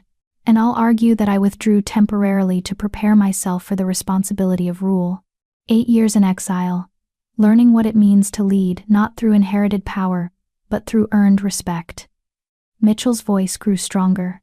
The question isn't whether I have a legal claim to the throne. The question is whether I have the strength to take it back and hold it. And do you? Jason asked bluntly. With your support, yes. Without it, no. Mitchell spread his hands. I'm not asking you to follow me blindly into war. I'm asking you to give me a chance to prove I'm the leader you've been waiting for. Support me publicly. Let it be known that the Holland heir has returned and is gathering his loyalists. Force Pruitt to acknowledge the threat I represent. That will make us targets, Christine said. You're already targets. Pruitt is suspicious of any pack that doesn't bow low enough, tribute enough, submit enough. How long before he decides your packs are liabilities? Before he sends his warriors to bring you in line? Mitchell's eyes blazed. You can wait for Pruitt to destroy you one by one, or you can stand with me and fight for a better future. Nelson Lutz stood slowly. You speak well, Prince Mitchell. But talk is cheap. What proof can you offer that you won't run again when things get difficult? Mitchell was quiet for a moment. Then he did something Elva didn't expect. He shifted. His wolf form materialized in a shimmer of power, a massive creature with dark fur and eyes that glowed like molten gold. But it wasn't just his size that was impressive. It was his aura. The sheer, overwhelming presence of an alpha king. The power filled the chamber like a physical force, pressing down on everyone present. Even the other alphas looked shaken by the intensity of it. Mitchell shifted back to human form, his voice steady. This is what I've been hiding for 8 years. This is the power that marks me as Holland blood, as a true alpha king. Pruitt doesn't have this. His power is artificial, maintained through force and fear. Mine is birthright. Mine is destiny. Nelson Lutz knelt suddenly, pressing his fist to his heart. I pledge Ironwood Pack to the Holland line. My warriors are yours. My resources are yours. My loyalty is yours until death or release. The ancient pledge of allegiance. Christine Wyatt studied Mitchell for a long moment, then stood and knelt as well. Riverside Pack stands with the rightful king. We pledge our support. All eyes turned to Jason Henry, who remained standing, his expression unreadable. You have power, Jason said finally. You have legitimacy. You even have passion. But I need more than that. I need strategy. I need to know how you plan to actually defeat Pruitt, because power and passion without strategy is just martyrdom. Fair enough. Mitchell moved to a table where Viola had laid out maps. Come here. Let me show you exactly how we're going to win this war. For the next hour, Mitchell laid out his plan. It was brilliant, calculated, patient, strategic. He'd spent his 3 days in Viola's office doing more than just studying. He'd been planning. Pruitt's strength is his army, but that's also his weakness, Mitchell explained, pointing to locations on the map. He rules through fear, which means his warriors follow him only as long as they believe he's invincible. If we can show cracks in that image, if we can demonstrate that he's vulnerable, his support will crumble. How do we do that? Christine asked. We start small. We target his supply lines, his tributes, his secondary operations. Nothing that risks major casualties, but enough to show he can't protect his interests. We make him look weak, make his supporters doubt. Mitchell's finger traced routes on the map. At the same time, we spread word that the Holland heir has returned. We let that information leak strategically, building anticipation, building hope among wolves who remember the old regime. A propaganda war, Jason said thoughtfully, combined with guerrilla tactics. We're not strong enough yet for direct confrontation, so we don't seek one. We weaken him gradually, methodically, until he's desperate enough to make mistakes. Mitchell looked up. And when he does, when he overextends or shows his hand, that's when we strike decisively. Nelson was nodding, clearly impressed. You've thought this through. I've had nothing but time to think for 8 years. Mitchell's smile was grim. And I've learned from every alpha who's successfully taken or held a throne. This isn't just passion. This is calculated warfare. Jason Henry finally knelt, pressing his fist to his heart. Clearwater Pack stands with the Holland line. You have my warriors, my resources, my loyalty. Mitchell's relief was palpable. With 3 packs pledged, he had the foundation of an actual rebellion. It wasn't enough to defeat Pruitt outright, but it was a start. We meet again in 1 week, Mitchell said. By then, I want intelligence on Pruitt's current positions, his supply routes, his weakest holdings. We plan our first strike carefully. Make it count. The alphas agreed, each making plans to slip away from the council hall at different times to avoid suspicion. As they left, Viola approached Mitchell and Elva. You did well, she said quietly. Better than I expected, honestly. You gave them confidence, strategy, and hope. That's more than they've had in years. It's only the beginning, Mitchell said. The hard part comes next. The hard part is convincing rebel alphas to follow you. You just did that. Viola smiled. The rest is just war. Just war, Elva repeated, feeling the weight of those words. Mitchell pulled her close. Are you afraid? Terrified, Elva admitted. But also excited. Is that wrong? To be excited about starting a war? Not when it's a war for our future. For our right to exist freely. Mitchell kissed her forehead. We're going to win this, Elva. We're going to take back my throne. And when we do, I'm going to make you my queen. Officially, in front of all the packs. An Omega queen, Elva said with a slight smile. The alphas are going to hate that. Good. Let them hate it. Let them be reminded that rank doesn't determine worth, that power comes in unexpected forms. Mitchell's eyes blazed with determination. You're going to change everything about how our world works, starting with me. They left the council hall together, walking back toward Viola's safe house through the quiet night. Above them, stars blazed in a clear sky. The moon goddess watching, perhaps. Approving. Hopefully. Behind them, rebel alphas slipped away into darkness, carrying news that would shake the Northern Territories to its core. The lost prince had returned. The rightful king was claiming his throne. And beside him stood an Omega who refused to be invisible anymore. The war had begun. Not with armies or battles, but with words and pledges and strategic plans. But soon, very soon, those plans would turn into action. And Pablo Pruitt would discover that the ghost he'd been hunting was very much alive. And coming for everything he'd stolen. Chapter 10. Reclaiming the crown. 6 months. That's how long it took for Mitchell's careful strategy to bear fruit. 6 months of calculated strikes against Pruitt's operations. 6 months of spreading rumors, building alliances, strengthening their position. 6 months of turning the lost prince into a legitimate threat. Elva stood in the war room, what had once been Viola's largest guest room, studying the map covered in markers indicating their progress. Red pins showed Pruitt's remaining strongholds. Blue pins showed packs that had pledged to Mitchell. Green pins showed neutral territories that could swing either way. The map was much bluer than it had been 6 months ago. He's getting desperate, Mitchell said, coming up behind her and wrapping his arms around her waist. 3 more packs pledged to us this week. Pruitt's tax collectors were ambushed in Ironwood territory. His supply depot in the eastern sector was completely destroyed. Your work? Elva asked, though she already knew the answer. Jason Henry's warriors. Clean operation, no casualties on our side. Mitchell's voice held satisfaction. Everything's going according to plan. Pruitt's losing control, losing face, losing the fear that kept wolves in line. And now he's doing exactly what you predicted he would do, Elva said, pointing to a report on the table. Calling for a grand council. Demanding all major alphas attend to reaffirm their loyalty. It's a trap, obviously. He's going to try to identify and eliminate his opposition in one stroke. Mitchell's jaw clenched. But it's also an opportunity. An opportunity for what? To challenge him publicly. In front of all the packs. Under the old laws of council, any wolf can issue a formal challenge for leadership. Winner takes the throne. Elva turned in his arms, studying his face. You want to fight him. One-on-one. It's the fastest way to end this. Pruitt's a vicious fighter, but he's not as strong as he pretends. He relies on intimidation and brutality. I have actual Alpha King power. Mitchell's eyes met hers. I can beat him, Elva. Can you? Or do you just want to so badly that you're willing to risk everything on a single fight? Mitchell was quiet for a moment.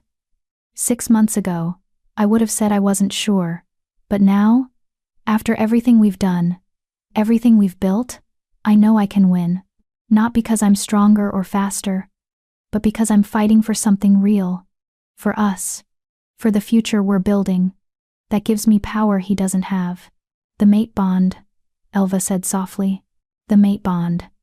Mitchell pulled her closer. You've made me stronger, Elva. In every way that matters. I'm not the scared boy who ran away anymore. I'm the king I was always meant to be. And tomorrow, at the Grand Council, I'm going to prove it. Elva wanted to argue, to find another way, to keep him safe. But she could see the determination in his eyes, the certainty. This was his destiny. He'd been running from it for 8 years, but now he was running toward it. All she could do was stand beside him. Then we go to the council, she said firmly, and we win. The Grand Council was held in the ancient amphitheater, at the heart of the Northern Territories, a massive stone structure that had hosted pack gatherings for centuries. When Elva and Mitchell arrived, escorted by warriors from their allied packs, the place was already filled with hundreds of wolves. Every major alpha was present. Every important beta. Representatives from dozens of packs. All gathered to witness whatever Pruitt had planned. The energy in the amphitheater was electric. Fear, anticipation, anger, hope, all swirling together. Pruitt sat on the throne at the center of the raised platform. A massive chair carved from black stone. The traditional seat of the Alpha King. He was a large wolf, powerfully built, with cold eyes and a cruel mouth. Watching him, Elva understood why wolves feared him. He radiated menace. All alphas will now reaffirm their loyalty, Pruitt announced, his voice carrying easily through the space. Come forward, kneel, and pledge your continued allegiance to my rule. One by one, alphas approached. Some knelt readily, wolves who benefited from Pruitt's regime. Others knelt reluctantly, their postures stiff with suppressed rage. When Nelson Lutz's turn came, he walked forward slowly. The entire amphitheater held its breath. Would he kneel? Or would he commit open treason? Nelson stopped before the throne but didn't kneel. I cannot pledge loyalty to a false king. Gasps rippled through the crowd. Pruitt's eyes narrowed dangerously. What did you say? I said I cannot pledge loyalty to a false king. Nelson's voice rang out clear and strong. Because the true king stands before us. The rightful heir to the Holland line. The crown prince who has returned to claim what is his. Pruitt stood slowly. The crown prince is dead. Has been for 8 years. That's what you wanted everyone to believe. A new voice called out. Christine Wyatt stepped forward. But he's very much alive. And he's here. The crowd erupted in chaos, shouting, arguing, wolves rising to their feet. Through it all, Pruitt's cold gaze scanned the amphitheater, searching. Show yourself then, Pruitt commanded. If this supposed prince exists, let him step forward and face me. Mitchell rose from his seat in the upper tiers. Beside him, Elva stood as well, her hand in his. The crowd went silent as Mitchell walked down the steps toward the platform. The moonlight caught his features, and Elva heard the whispers starting. It's him. He looks just like his father. The Holland heir returned. Mitchell climbed onto the platform, standing directly before Pruitt. The two alphas faced each other, the usurper and the rightful king, separated by 8 years of stolen power. Mitchell Holland, Pruitt said, his voice dripping with contempt. The coward who ran away. You dare show your face here? I dare challenge you for the throne, Mitchell said clearly. Here, now, before all assembled packs. By the old laws of council, I claim my birthright and challenge Pablo Pruitt for leadership of the Northern Territories. The crowd erupted again, but Pruitt raised his hand for silence. His smile was vicious. You want to challenge me? Fine. But understand this isn't some ceremonial fight. This is to the death. Winner takes the throne. Loser dies. Those are the stakes. Mitchell didn't hesitate. I accept. Mitchell, no. Elva started forward, but Viola caught her arm. This has to happen, Viola whispered. It's the only way. But if he loses, he won't lose. Trust your mate. The crowd was clearing space in the center of the platform, forming a large circle. The ancient fighting ground. Wolves pressed close, eager to witness this moment of history. Pruitt stripped off his shirt, revealing a body covered in scars, testament to the many challenges he'd survived. He was a brutal fighter, that much was clear. Mitchell removed his own shirt, and Elva heard the murmurs his body bore scars too, but different ones. The marks of someone who'd survived not through aggression but through resilience. Any last words? Pruitt asked mockingly. Just one. Mitchell looked directly at Elva. I love you. No matter what happens. Then both wolves shifted. The transformation was instantaneous, human forms melting into wolf shapes. Pruitt was massive, his wolf form dark and scarred, built for pure power. Mitchell was slightly smaller but more elegant, his dark fur gleaming, his amber eyes blazing with intelligence. They circled each other warily. The crowd was completely silent now, holding its collective breath. Pruitt struck first, a lunging attack meant to overwhelm through sheer force. But Mitchell was faster, dodging aside and raking his claws across Pruitt's flank as he passed. First blood to Mitchell. Pruitt snarled, whirling around. He was angry now, and angry fighters made mistakes. Mitchell knew this, used it, baited him with quick strikes that kept Pruitt off balance. But Pruitt was still powerful. When he did land a hit, it was devastating. His jaws closed on Mitchell's shoulder, and Elva heard the sickening crunch of teeth meeting flesh. Mitchell yelped, but didn't retreat. Instead, he twisted in Pruitt's grip, using the momentum to drive his own claws deep into Pruitt's chest. They broke apart, both wounded, both breathing heavily. This wasn't going to be quick. This was going to be a battle of attrition, who could endure longer, who could outlast the other's strength. The fight continued, brutal and primal. They traded blows, each strike drawing blood, each wound weakening both fighters. The platform became slick with it. Elva wanted to look away but couldn't. She had to witness this. Had to be strong for Mitchell. Had to believe he would win. Minutes stretched into what felt like hours. Both wolves were tiring, their movements slower, their strikes less precise. But neither would yield, neither would submit. Then Pruitt made his mistake. He went for a killing blow, lunging for Mitchell's throat with everything he had left. It was a powerful attack, one that should have ended the fight. But Mitchell had been waiting for it, had been reading Pruitt's patterns, understanding his tactics. At the last possible moment, Mitchell dropped low and rolled, letting Pruitt's momentum carry him overhead. Before Pruitt could recover, Mitchell was on him, jaws closing around Pruitt's throat, claws pinning his body to the ground. It was over. The crowd was screaming now, some in triumph, some in dismay, all in shock. Mitchell held Pruitt there, teeth against his jugular, waiting, giving him one chance to submit. Yield. Mitchell growled, the word barely understandable in wolf form but unmistakable. Pruitt struggled briefly, then went still. In wolf form, Elva saw him bare his throat, the ancient gesture of submission. Mitchell released him and shifted back to human form, standing over Pruitt's broken wolf. Leave these territories, Mitchell commanded. Take your loyal followers and go. If you ever return, if you ever threaten my rule again, I won't show mercy a second time. Pruitt shifted back as well, his hand clutched to his bleeding throat. He looked at Mitchell with pure hatred, but also surprisingly respect. You've earned it, Pruitt said roughly. The throne. You're stronger than I thought. Stronger than you'll ever understand. Mitchell looked out at the assembled wolves. Because I don't fight alone.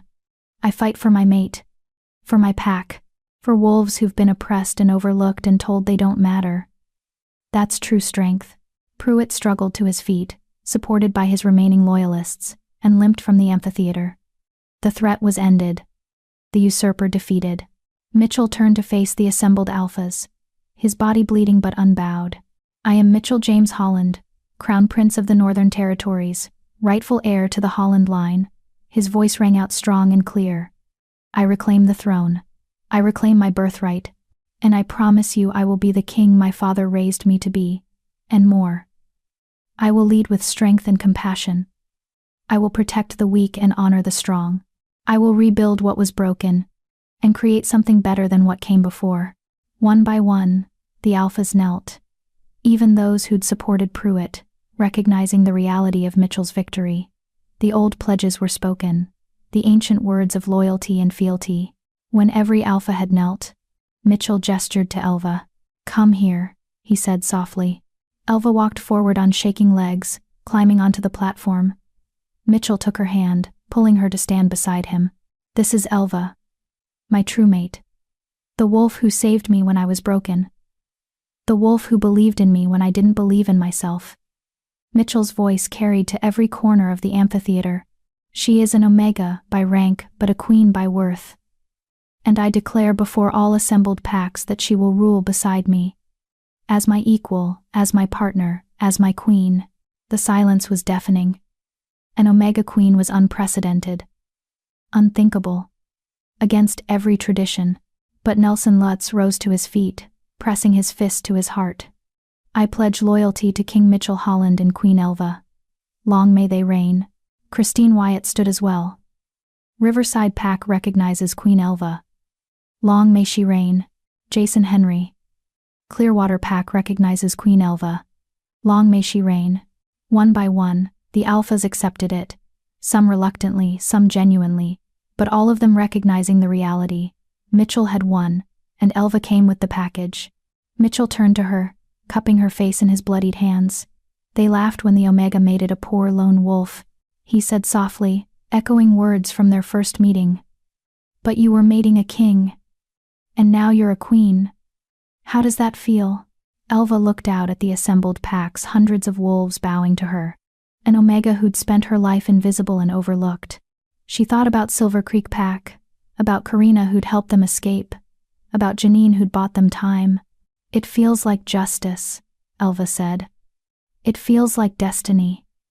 It feels like the moon goddess knew exactly what she was doing when she made us mates." Mitchell kissed her, there in front of all the packs, the new king claiming his queen. The crowd erupted in cheers, not all of them, but enough. Enough to build on. Epilogue. 6 months later. The coronation ceremony was held in the restored throne room of the old Holland Palace. The room gleamed with fresh paint and new furnishings, but the bones of it were ancient, a reminder of the long line of kings who'd ruled before Mitchell. Elva stood before the throne wearing a gown that had been specially made simple but elegant, in shades of silver and blue. On her head rested a crown of delicate silver, marking her as queen. Mitchell stood beside her in formal regalia, his own crown gleaming gold. He looked every inch the king, now confident, powerful, certain of his place. Below them, the assembled packs watched. Not just the Northern Territories anymore. Word of Mitchell's return had spread, and alphas from across the continent had come to witness this moment. The high priestess, an ancient wolf who served the moon goddess, directly spoke the old words of coronation, words that had been spoken for centuries, blessing each new king and queen. "Do you, Mitchell James Holland, swear to rule with wisdom and strength, to protect the weak and honor the strong, to serve your packs before yourself?" "I do so swear."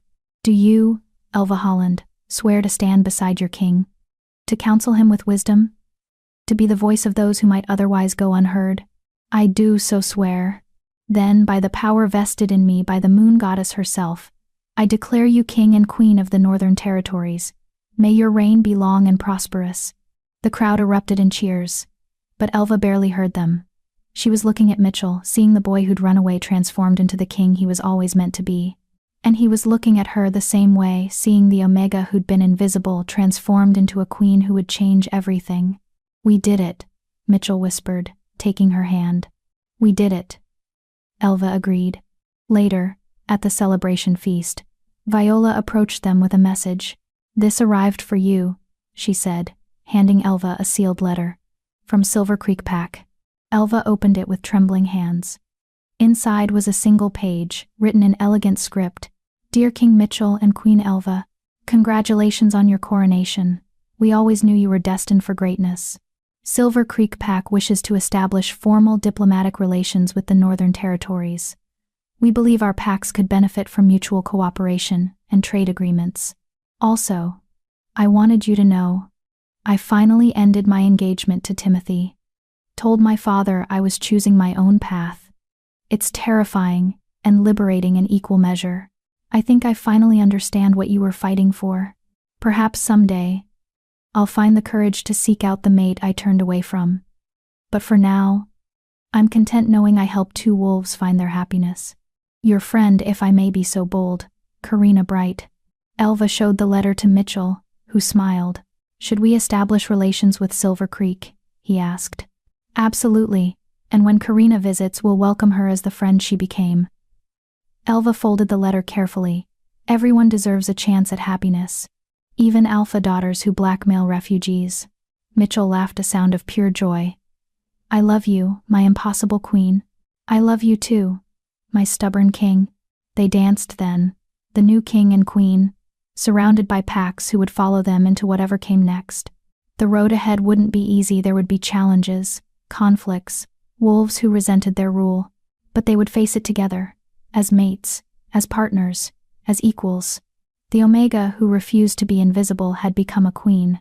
The king who ran away had come home, and together, they would build a kingdom where rank mattered less than worth, where strength came in unexpected forms, where love was the greatest power of all.